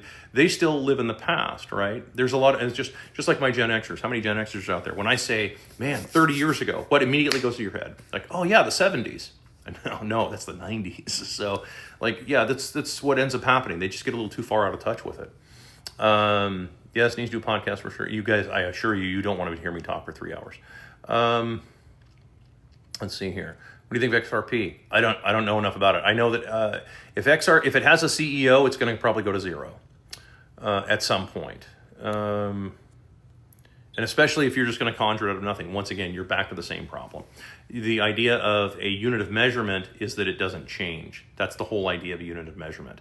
Imagine if the metric system, for example, started just changing, and we started, the amount of distance of a kilometer was just, whatever we felt like that day. That means it's not a unit of measurement. Speeding burgers, running red lights. You remember that one? Wow, that's like a golden oldie. Soylent Green, yes. The running red lights thing. I think that was an old video I did where I tried to tell people. I said, yeah, start small. Learn to become a criminal on a small level. Start with like running red lights or something like that. And I don't mean going blazing through your red lights. Don't do that. No. You stop and you look both ways. But if there's nobody there, just go, dude. Don't sit there waiting for 5 minutes. It's just ridiculous. I'm in a situation where I could buy a house with 1 acre of land for $269. Hey, you know what? If that's actually a good price in your area, and it may be, then yeah. I mean, if you can do it, go ahead. Because in certain areas that might actually be a good deal. In other areas that still might be too high. But then again, if it's a good deal to you and you intend on living there and you intend on making that your home, then right, it's a little different situation. So the property that I bought was just an investment property that kept changing hands as an investment property. So it has a different meaning for me. Like this is why I'm putting in a road where nobody else put in a road, because those of us that have purchased these properties out there, we intend on living there and doing something with the property. So the land has value to us because we are going to do something with it, not just buy it as part of the real estate Ponzi scheme. So yeah, I mean, if you can pick something up for $269 and that's a reasonable price, and you can afford it with your job and you can afford it comfortably, dude, more power to you. Absolutely. Just try not to overextend if you can. I would always tell. That's just common sense advice that I would tell absolutely anybody. Will the economy get worse for the middle class? Oh, most definitely. Depending on what you want to consider the middle class, it will continue to probably go, get worse. Well, again, it depends with this. I mean, if we're going to allow some correction in the marketplace, then it could get really good, right? But if we're not going to allow correction, then the markets have to correct. You cannot do this everything up all the time kind of thing. You just can't do that. But they're going to keep trying. So I gauge it by truck freight rates. I mean, I'm a truck driver, right? I mean, among other things, I do a lot of stuff, but I drive a truck and I gauge a lot of things by freight rates, and I look at what freight rates are doing. And if freight rates are basically below the cost of fuel and maintenance, I have to look at that and go, dude, okay, that's not possible. You're asking me to pay out of pocket to work. I'm going to park my truck until we see it. So we'll see what happens for the middle class. But we'll, again, I'm willing to be patient for a few months and just see what happens here. But I mean, it's really going to come down to, are we going to allow a correction?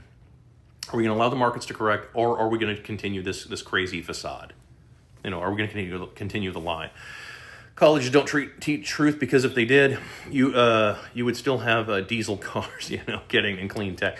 Yeah, I mean, and of course that is the history that you're taught. Now couldn't possibly the history that you're taught couldn't possibly have led to the present in which you currently live. That's just not reality. So yeah, let's see here. Or go to a bigger city, an hour from me and pay $280K, to $400K. Yeah, that's what I mean. I think that I can only give you my opinion of what I might look at. I can't tell you what you should do, and nor would I. But I can give you my perspective. I prefer to live a little further out. I don't mind a little bit of a commute if I need to. I prefer to have a bigger piece of property as opposed to a smaller piece of property. And even if it is a little bit, let's say it's a little bit more money to operate my business, which is true because, of course, I now have a commute and I have more fuel that I'm going to spend. It's worth it to me to be in a very, very quiet neighborhood. There's like 3 of us in this neighborhood, so it's quiet. So it just really depends on how you feel about it, and again, is it something that you want to do, that you want to live? What kind of life do you want? Not what kind of money do you want? What kind of life do you want? In other words, figure out what kind of life you want first, then kind of figure the money out secondary. Is kind of how I would. That'd be my position on that. I can't stand people's degrees. It can depend. It can really depend. Let's see here. I dug ditches for a landscaping company. Yeah, that's what I'm saying. I mean, lots of people do. Let's see here. DOD is a giant job. That's about how to look at it. Actually, it's about how I see it. Thanks for doing these lives and sharing your thoughts. Thank you. You're very welcome.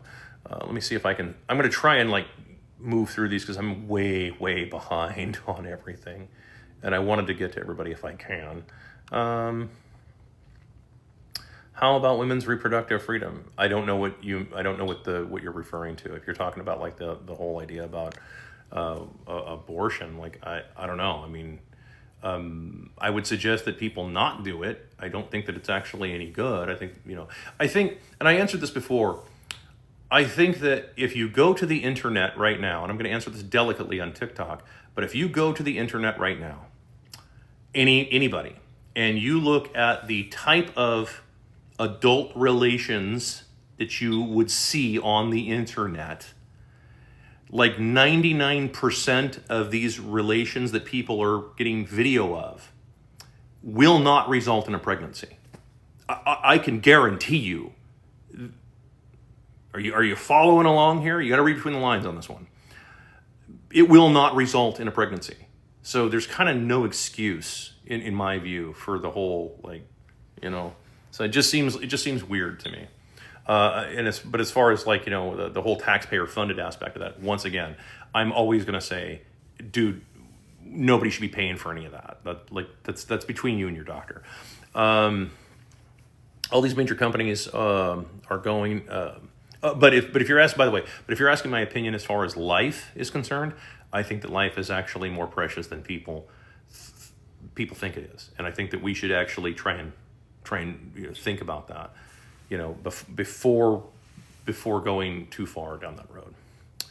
All these major companies are going to keep consolidating. Yeah, they will. They'll just keep. It's the M&A stuff is exactly right. Great example of that CEO at NVIDIA bragging about their new graphics card. That's what I mean. It's like at a certain point, there's only incremental.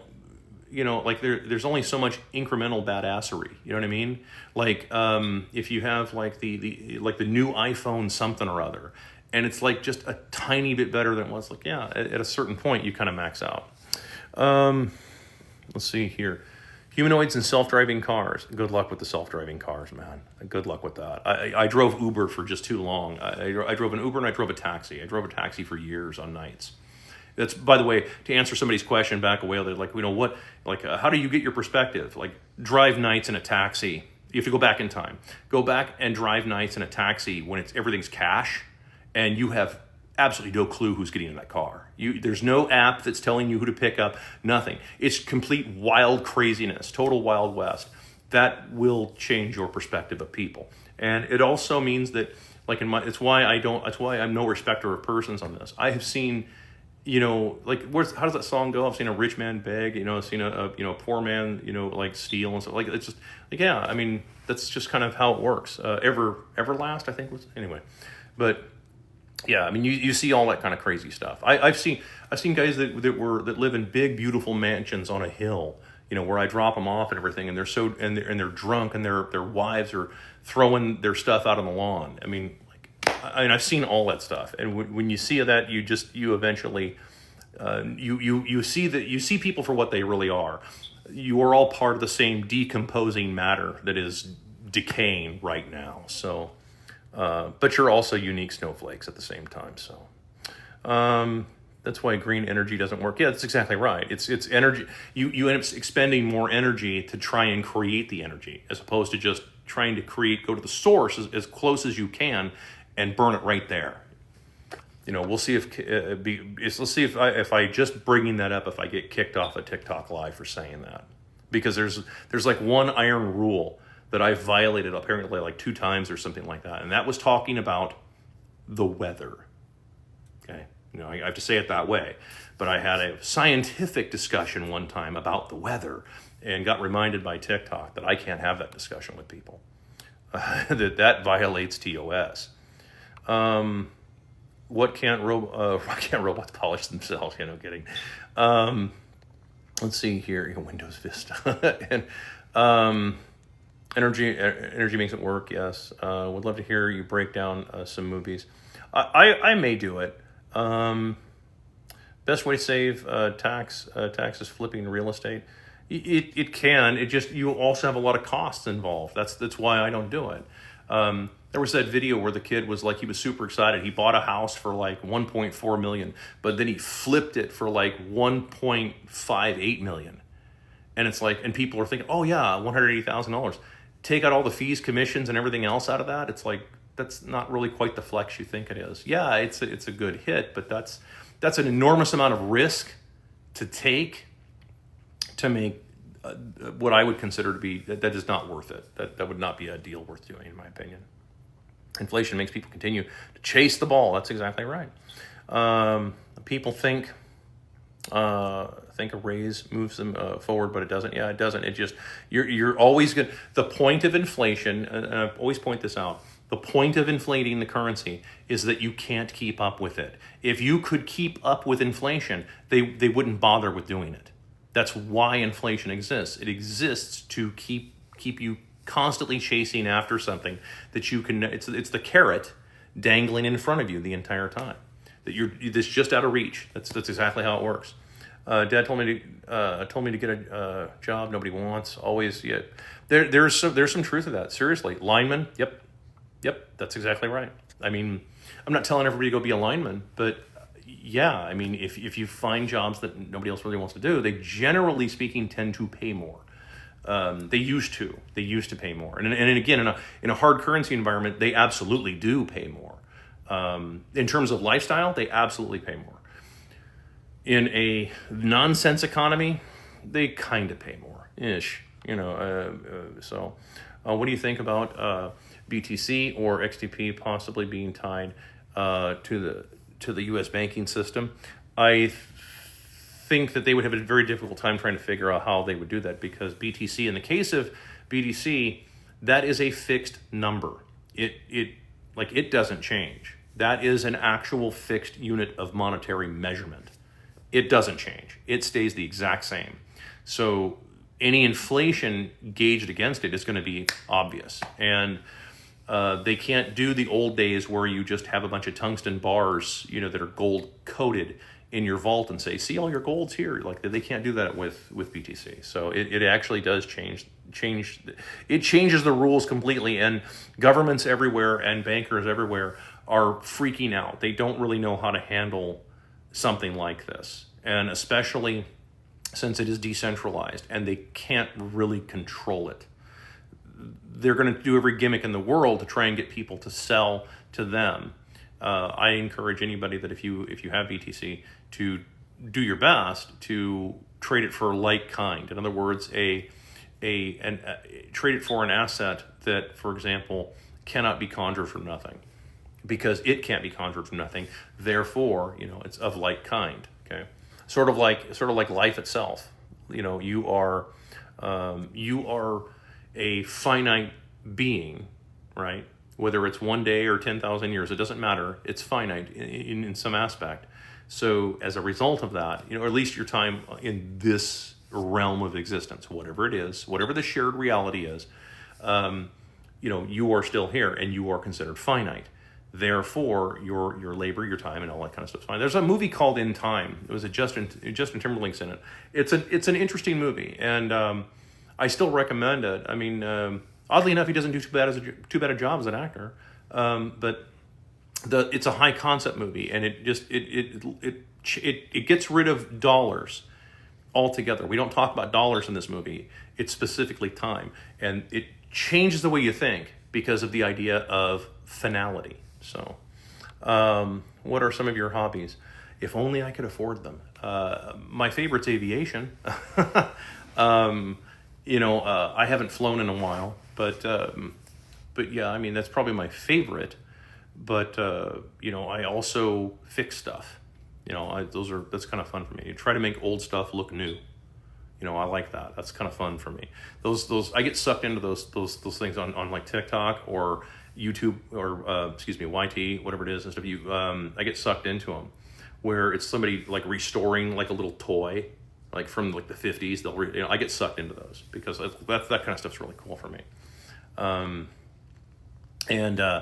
Building, I like building stuff. That's probably my favorite thing to do outside of aviation. Aviation is a lot of fun, but aviation is very expensive. Let's see here. Taxation is theft. Indeed it is. What do you think the official full retirement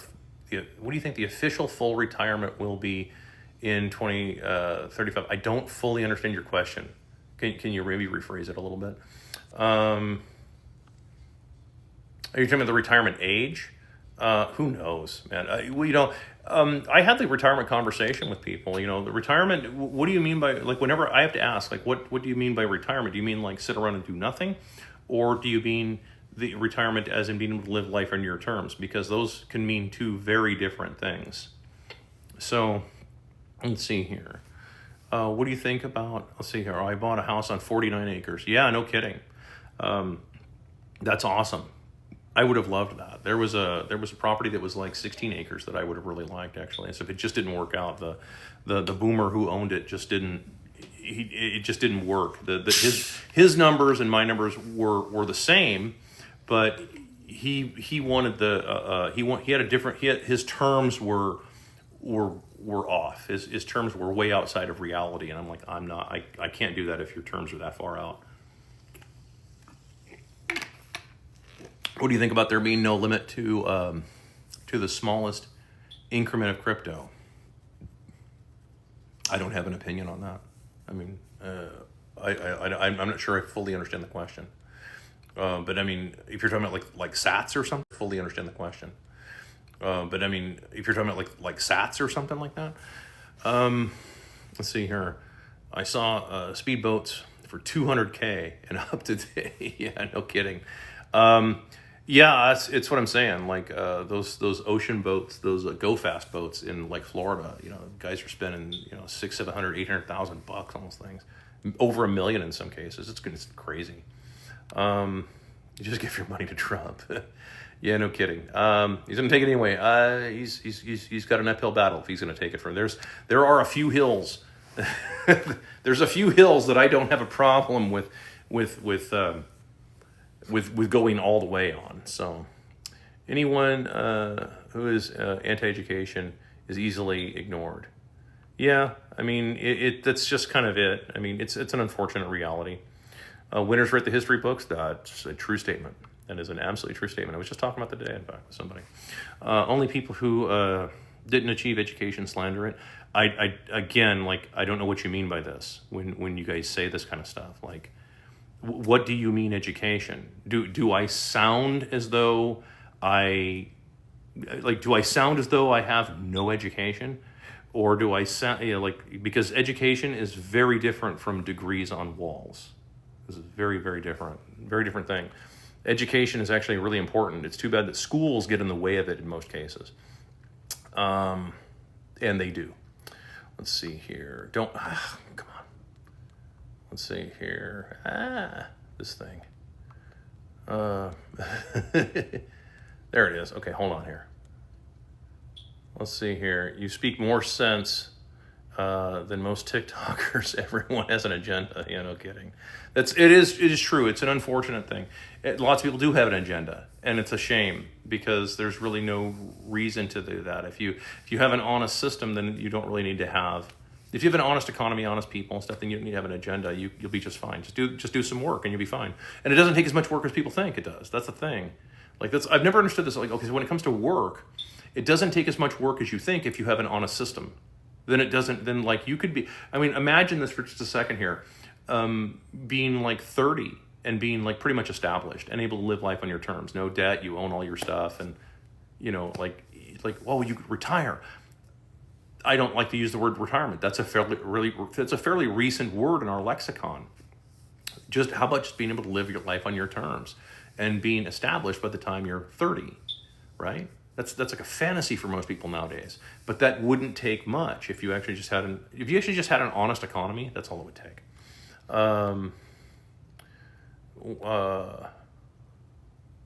Wasn't that a better world? I don't know what that means. Sorry.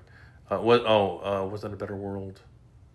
You guys might be talking to somebody else's Fight Club. Yes. Yeah, I quote it periodically. David Fincher was a genius when it came to that movie. Absolutely perfectly put together. Just explain the economics of it. I value my head over the $3,000. Yeah, no kidding.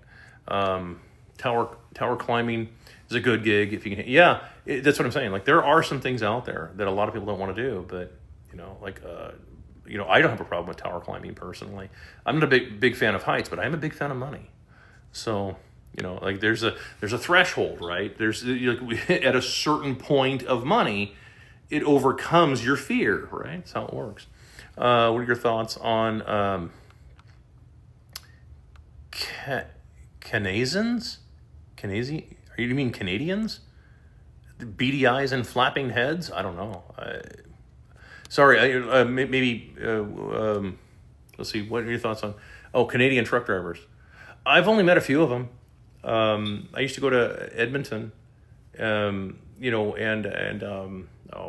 Calgary, and even north of Edmonton. I used to go up, I've been up in the Yukon and everything. I've driven to Alaska. I've done all that stuff, professionally. And, I've met a few of them. They seem like U.S. truck drivers, just, beady eyes, flapping heads. Let's see here. Is buying land, cash, and an RV a good idea? There's a lot of people doing that. So, because your costs are lower. RVs are tricky because they degrade a lot faster than a normal slab on grade or a foundation house. If you wanted a thought on it, I'll give you this. If you bought like some acreage or something somewhere, and then you put your RV out there, and then you improved the property over time, like you put in a well, you put in your septic, you put in, and you start building, like building something yourself. I mean, like there's tons of, the cool thing is now, this is the real positive about the internet being what it is, that you can go on, YT, and there's virtually anything you want to know how to build a house, it's there. And it's being taught usually by like experts, guys who truly, not experts in the academic sense, but guys who do it every day for a living. And they can teach you just about absolutely everything out there. So, I'm a fan of the idea. It's not for everybody. But if you're like a young single guy and you're able to get a hold of like 10, 20 acres or something like that, or 5 acres, and you can move out there and you can do, I know that there's a guy on TikTok, Joel something or other, he bought a couple acres out in Arizona, and they're like having a complete fit about him living in an RV while he builds a house. And, it's like some areas are just really terrible for that. And, yeah, so you just research it a little bit. Let's see here. Do you think inflation is to blame for all of the social craziness? Oh, most definitely. Not all of it, but most definitely. It has a this is a good question. This is an excellent question. Let me pause on this for just a second here. So everybody pay attention. Because this is a really good one. A lot of people go to therapists, right? And they say to their therapist, "Oh my gosh, my whole life is just not working. Why is my life not working? I'm in therapy because of this. My life just isn't working." It isn't because you're crazy. It isn't because, and your therapist will give you exercises. Your therapist will try and work with you to maybe confront your boss about something, whatever it is. It's like, but those are surfacey things. If you are able to actually function properly, and if you're legitimately doing work. And because that's usually what ends up happening. It's like people show up and they do the job, and they find that they're working harder than their coworkers, and objectively, and they start getting frustrated because they're not making. They're like, hold on, I'm doing the work. I should be making more money. So then they find themselves depressed. They go to therapy and everything, and the therapist really can't help them. They're upset because of the math of it all. They're upset because of that, because the inflation is eating them alive. The therapist can't help with that. Jordan Peterson himself cannot help with that. Can't, because that's not the problem. You're trying to treat. It's sort of like the usage of stimulants. I have to say it, I think, that way. Otherwise, So it starts with D, the D word, right? Yeah, people who use who do that, right? That isn't the problem, right? The problem is something else, and you're medicating for it. Right, that's the solution. What you're doing, the addiction is the solution. But if you actually fix the real problem, then you find out that I don't need this. Yeah, see. So but I do think it's definitely blame for a lot of it, actually, quite a bit, because it drives people nuts. When Trump gets rid of property tax, will you give him credit then? He can't get rid of property taxes; those are state issues. I would love to see it, and yeah, sure. I mean, I'll give him credit. I give him credit when he pardoned Snowden, or not Snowden.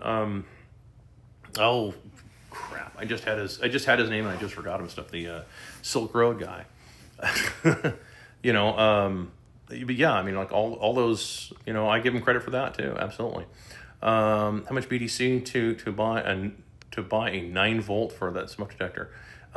No, I already answered the smoke detector question. That is not the battery. The battery is brand new. That is the smoke detector dying because they apparently it just started. I had to go up there and look, and there's an expiration apparently on smoke detectors now. So the battery is fine. The battery's brand new because I just put it in there. It's the smoke detector. It's this whole idea of constantly having to get people to buy stuff, right? It's the planned obsolescence nonsense. They're doing that with smoke detectors now. That's why the beep. I just found this out, just a little bit ago. Let's see, Great Points in Education, passed eighth grade aptitude. Yeah, I mean, take the test. I mean, serious. I challenge anybody, go take those tests from like 1912. Most people nowadays, high school diploma kids would have no clue how to deal with that. Are you pro tax or anti taxes? I don't know what that means, unfortunately. Meaning that, like, I mean, there's two things that are assured, death and taxes, and even Ben Franklin said that, and I think so did Jefferson, said some variant of that. There will always be some form of tax, even if it's just something that you're doing yourself. I mean, the road in front of my house, I have to maintain that road. That is a form of tax, if you want to think of it like that. And I mean, I have to literally maintain it, right? I have to, not somebody else. I have to do this.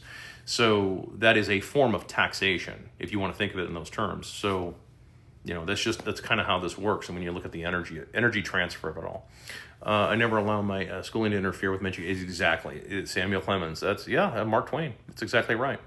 Do you think Wills is a scam? I find when someone suggests something, I'm being scammed now. I don't know what Wills. You're talking about like a last will and testament. I'm not sure I understand what you mean by that, Oscar. Let's see here. You want no one to pay taxes.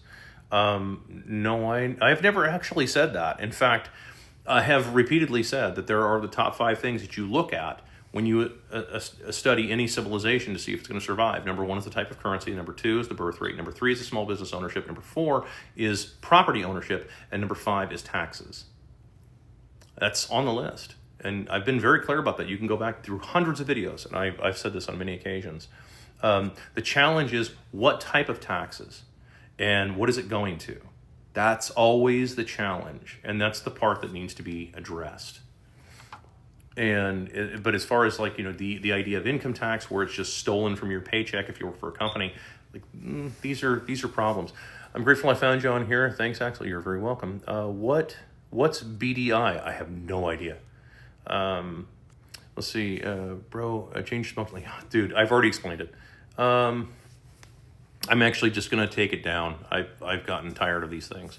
I'm not going to play that game with the whole planned obsolescence of smoke detectors. Let's see here. I didn't work on 12,500 volts in an ice storm at 2 a.m.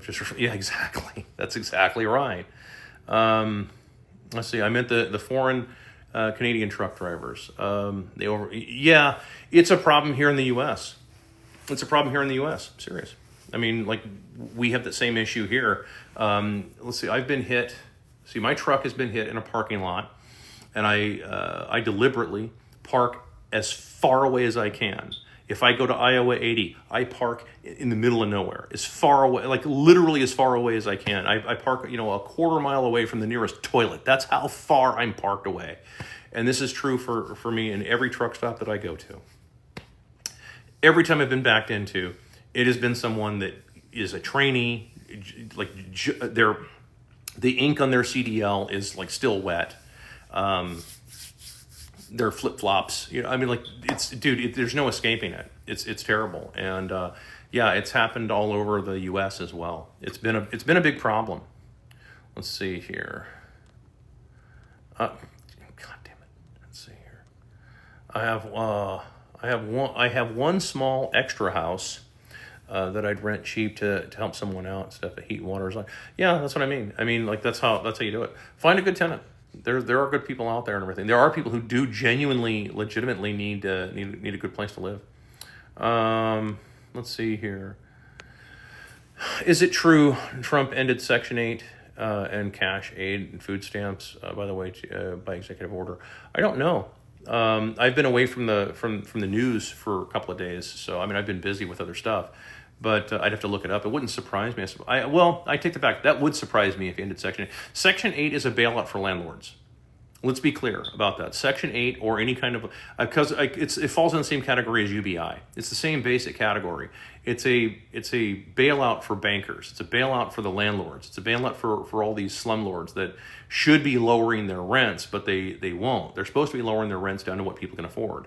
So if the market can only afford, say, $250 a month, right, then that's what that place should be renting for, is $250 a month. but it doesn't fit their business model. So the idea is, oh, we need to have Section 8. We need to have, the government has to bail us out. That's all it is. It's just a bailout for rent seekers. But I don't know if he ended that. I'd be fascinated if he actually did do that. Crony capitalism, yes. Have you heard of Bella Vandala? I've seen her stuff on TikTok. I mean, she's funny. I mean, she makes a lot of jokes and everything. She's a better speaker than me, no question. I mean, there's a bunch of people on TikTok that are way better speakers than I am. That are just, I mean, that I envy their ability to speak the way that they do, with their clarity and such. So I mean, and their ability to either memorize a script, which is what many people do. You know, I don't do a script. I don't have time for that. I turn the camera on and go. That's it. You get one take, dude. I don't even reshoot these things. You got one take. That's the end of it. Because I can't do that. I don't have that kind of time. But yeah, I've heard of her and stuff, and I've seen some. I know that she's been really popular recently because she's screaming about, you know, like, we need to have free this and free that. It's like, you know, I mean, if I met her personally, I would probably try and neutralize her on some of that stuff. Say, dude, you need to probably back off on that, because there is no such thing as free. Anywhere in this world, anywhere on this planet, there is no such thing as free, and you probably need to back off on that, is what I would probably tell her. And I would tell her that just from a position of just being like, you know, a neighbor, so to speak, is kind of how I would think of that. It's like, you know, that there's no such thing as free. Like, well, but we can use more money for this. I understand all of that, but again, somebody has to pay for all this stuff. Just like the doctor I saw, there was a doctor that was saying that he was all about socialized medicine, and like, well, yeah, I mean, every person has a human right to have all this medication and all the medical treatment and everything. Okay, my first question to you, Doc, would be, I'm assuming you're taking 2 days out of the week and you're treating people for free. I'm assuming you're putting your money where your mouth is by saying this, right? You're treating people 2 days out of the week for free, right? And you're giving them the same top quality service as you would be somebody who walks in and pays you a bunch of money, or some insurance company, right? The answer is usually no with most of these people when they say this kind of stuff. Like, well, no, I need to make more. Okay, then no, then it's not a human right. You want to be compensated for it. You just want someone else to pay for it. That's all this is. And, you know, so, like, yeah, I mean, it's just reality. My mother had a better education as a sixth. Yeah, tons of people did. Tons of people did. Planned obsolescence might be a great example of how to doom ourselves. Yeah, it is. It's a real big problem. Like I said, I just learned about this whole planned obsolescence thing with smoke detectors. That's ridiculous. That's ridiculous that they do this kind of thing. So yeah. So I'm going to grab my bat, and that thing is coming down as soon as I'm done with this, actually. In fact, the instant I'm done with this, that's the first thing that's happening. Is there any validity to buying silver and gold futures? Kinda, I guess. I mean, if you're just interested in number go up or number change, then sure. But in terms of the physical metals, I mean, there's no substitute for the physical metals. Yeah, I mean, if there was ever an actual hard squeeze, or what's called a short squeeze, then there isn't anywhere near enough metal to cover any of these paper contracts. Not even by probably 100th. It's that bad. In the gold market, it seriously is probably something like, if there was an actual short squeeze on gold and there had to be a cash settlement on every single ounce of gold in the marketplace, gold would have to be revalued probably like $2.5 million an ounce. It would be some just insane number, because you just couldn't get it. So yeah. Let's see here. Hold on. There it is.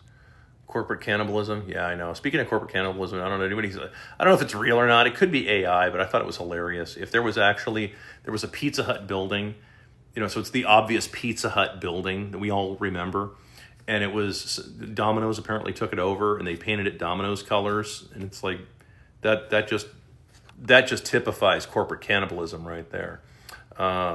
Hey there, Matthew. Yep. Hey there to you too. Let's see here. Luis Rossman on YT has been riffing on planned obsolescence. Yeah, it's a problem. It's what is it? John Deere tractors.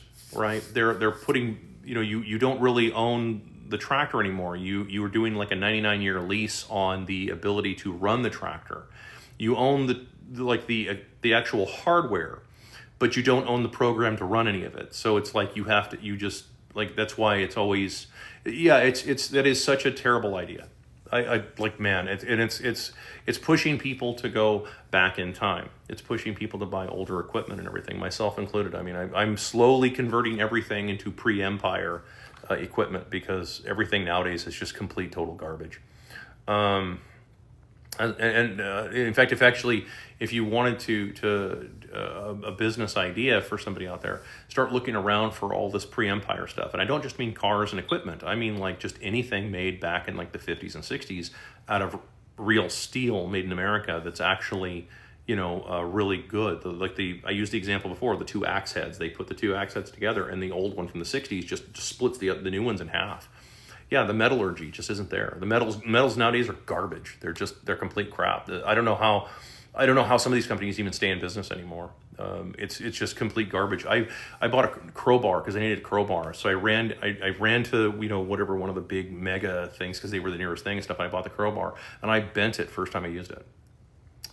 Now I know I'm a strong guy. That's true, and I am kind of like freakishly strong. But like, dude, and I don't mean I bent it like this, like Superman kind of thing. But I mean, I was using crowbars, and I actually bent the crowbar.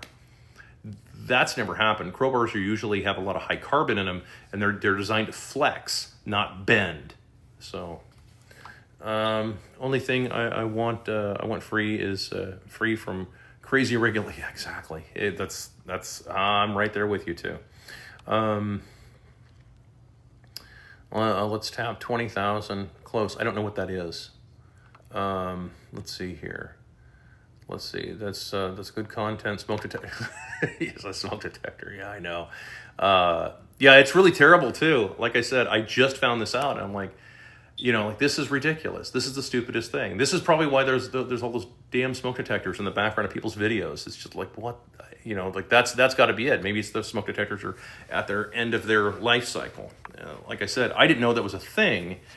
I thought the smoke detectors were one of those things that you bought like one time, but evidently not. Evidently the new ones, when you buy them, they do have an expiration date. Coins before 1965, yeah, that's exactly right. They had silver content, actual 90% silver.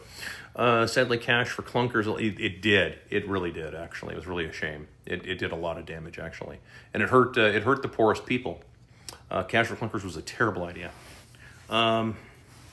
All our steel and copper have been recycled. Yeah, exactly. Yeah, and of course, nobody takes the time to fold any of that stuff anymore. Nobody takes the time to actually put in enough carbon, because it's expensive to do all that. It's expensive to run the machines. That's the other part too. The cost to run the machines, the hydraulic hammers and so on, like those costs, they take a tremendous amount of electricity to move all that equipment. And it's just cheaper for companies to say, whatever, close enough. Nobody's going to notice it. And then besides that, if it breaks, they get to buy another one. I don't think there's a shovel at any of the mega stores. And I told this story before, but I mean, going into buy like just a regular shovel at any of the giant box stores, the shovels are complete garbage. They are complete and total garbage. The metal, they bend the first time you use them. They are just total crap. And I don't see that getting any better anytime soon. And the idea would be like, in the old days, the idea would be something like, okay, I'm going to start a company, and I'm going to put out a really high quality product.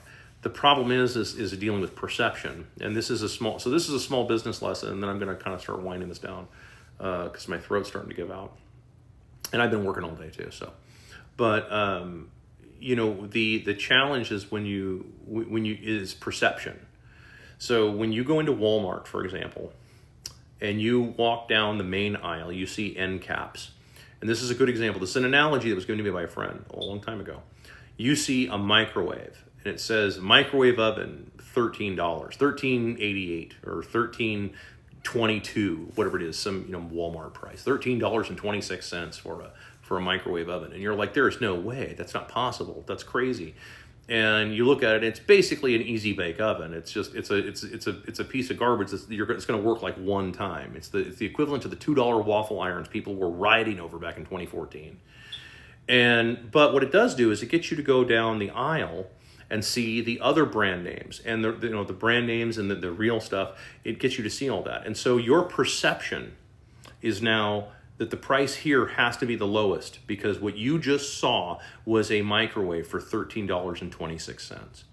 So the perception is, oh, well, it's the cheapest. This has got to be the lowest price. Everybody else is ripping me off. So that's the challenge. Like, okay, I'm gonna build new axe heads. I'll just use that as an example to continue that analogy. And I'm gonna put high carbon. I'm gonna fold the steel a few times. We're gonna use the problem is trying to sell that. So now you have an axe you have to sell for $135, as opposed to when they see it at Lowe's or one of the big box stores for $16.99. That's the challenge. And so people have this perception as reality problem. They do it with food all the time. I say this as a former restaurant owner, right? We made really good food with real food ingredients from raw. We made the real deal, and we made extremely high quality stuff. But it's hard to tell people the difference, because especially when they're just buying with their pocketbook. They're not buying based on the quality of what they're buying. They're buying based on the price. It's tough to overcome. It really is. It's one of the biggest challenges. Is America in an economic crisis? Yes. Yeah. I mean, it certainly is. It depends on your idea of what a crisis is. But yeah, I mean, I would say the American people are. They're in an economic crisis because, well, they're a group of people that their currency is becoming worth less and less and less. It just has no spending power anymore. Do you think DEF on semis will ever go away? Man, I hope so. I would totally give the Trump administration props on that if they did that. If they got rid of DEF and DPF and all that nonsense. I think there's too much money in it, though. Really, that's my answer. I think there's just way too much money in it. There is way too much money in DEF and in perpetuating that nonsense, of putting goat urine or whatever it is in your exhaust, and it's going to make everything better. Like, dude, come on. And this is... I think there's just too much money. Think of how much money they make on that. Think of how much money all these and how busy they keep people at dealerships when you inevitably take your new truck in for warranty service every 2 months.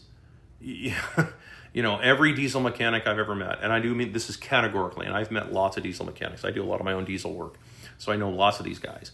Every one of them categorically will cross the board say they hardly do in-frames anymore. They do in-frames, and they do all these other things occasionally. But the vast majority of their work is replacing sensors or fixing something that burned out or having to go in and replace something to do with the DEF or the DPF system or having to do something to do with the exhaust. They're constantly fighting everything on the passenger side of the engine. That's what they're constantly battling. My truck, I roll in with something, they see a Caterpillar engine that's pre-Empire, and they go, dude, what do you need to have done to it? Nothing. Because most of it I can do myself. I can do it out in the yard. It ain't no big thing. Yeah, that's how it is. A new turbo for my truck is $400. Whole turbo, $400. Yeah, I mean, and that's for a performance turbo too. I mean, because there is no market for it anymore. There's very few guys that are still running around with those old Cat engines, those old Cat 6 cylinders.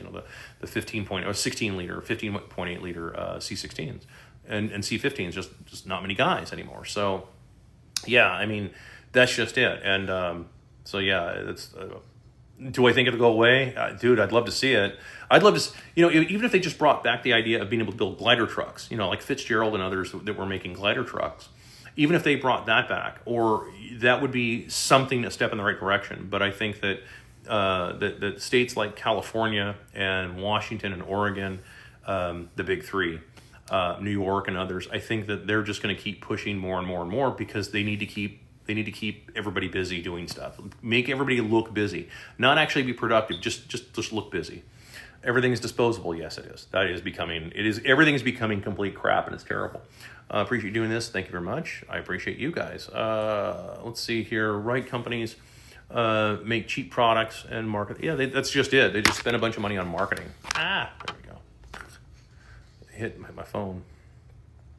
Snow shovels. Yeah, that's it. The impulse buys. Yeah. Shark is the only shovel. Yeah, that's what I'm saying. Is like you have to look for the good stuff. Hold on here. My perception is that they wasted my time. Yeah, that's since then nobody does their due diligence. There's a lot of people not doing that. That's right. See, favorite movie aside from No Country for Old Men. Well, I don't know that I necessarily have a favorite movie and everything. So, I mean, I go through kind of phases right now. Right now, I'm stuck like processing a movie. I saw Coppola's, his passion movie that he did with Adam Driver, Megalopolis, and it's not a favorite movie of mine. Like my tastes are a bit older and stuff. I'm still processing that movie though. I'm still trying to decide is it insanity or is it genius? I'm stuck on that. I may need to actually kind of recalibrate and go look at it stuff. But as far as like a favorite, dude, I don't know. I mean, you have to look at the categories and everything. Like favorite Western or favorite, whatever and stuff. So I don't know. Tough call. The only reason that I mentioned No Country for Old Men before in the past and everything is because it's its own genre. It is truly one of those films that it doesn't fit into any genre. It is really kind of its own thing, for lack of a better word. Let's see. Mega truck carriers want regulate. Yeah, that's exactly what it is. They will continue to lobby for more and more regulations to get the small guys off the road. They've been trying to get owner operators off the road for decades. Going back to I mean, for those of you that want, if you want a little bit of a trucking history lesson for maybe younger people. In the 70s, there were the independent truck drivers that did a big strike and they shut down the country. And this was the independent owner-operators. These were the guys that were protesting the diesel taxes. Because diesel isn't really highly refined fuel. It's basically just a notch above kerosene. It's not really a very well-refined fuel, but it produces a lot of torque.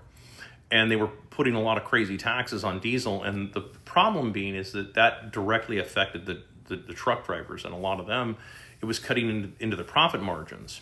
And you can, again, most business owners understand at a certain point you can only raise the price so much before it creates all kinds of problems. The knock-on effect, the downstream problems. So yeah, let's see here. We make food. And only profitable items, are sugar. Yeah, it's what I mean. Everything's just filled with sugar. I was just mentioning that yesterday. Actually, I was pointing this out, and every Gen Xer I know, and even the older millennials will all tell you this. If you eat let's say you eat a Snickers bar or like peanut M&Ms or M&Ms or something like that, all you taste is sugar. That's it. You taste nothing else. And that is not the way it used to be. Back in the day, you could actually taste chocolate, not just paraffin. You could actually, taste something. Now all you taste is just pure sugar. That's it. And it's really terrible. And they replace $8,000 cat. Oh, yeah, no kidding. If only it was $8,000, it's a little bit more than that for an in-frame on a cat. But to your point, yeah, it's a lot cheaper. Let's see here. Stationary regen. Yeah, no kidding. Yep, you're right, and I'll never own or buy any of the DEF. Yeah, I stopped buying. I'm on my fourth truck. Yeah, fourth truck, and yeah, I want nothing to do with that. Blue hoist oil leak yesterday. Still finished the route. Well, that's good news. Where did Dingo go? You mean Little Bird? No, she had to go back to her house. It's bedtime for her. I want to watch that. Landman is a good show. I'm told good things. I haven't seen it yet. Ever seen Good, Bad, and the Weird? I have not, actually. I'll have to look it up, actually. That sounds funny. So yeah, guys, it's been awesome. So I have, it says 23,800K likes, I guess. So I guess that's probably good. I hope it's good anyway.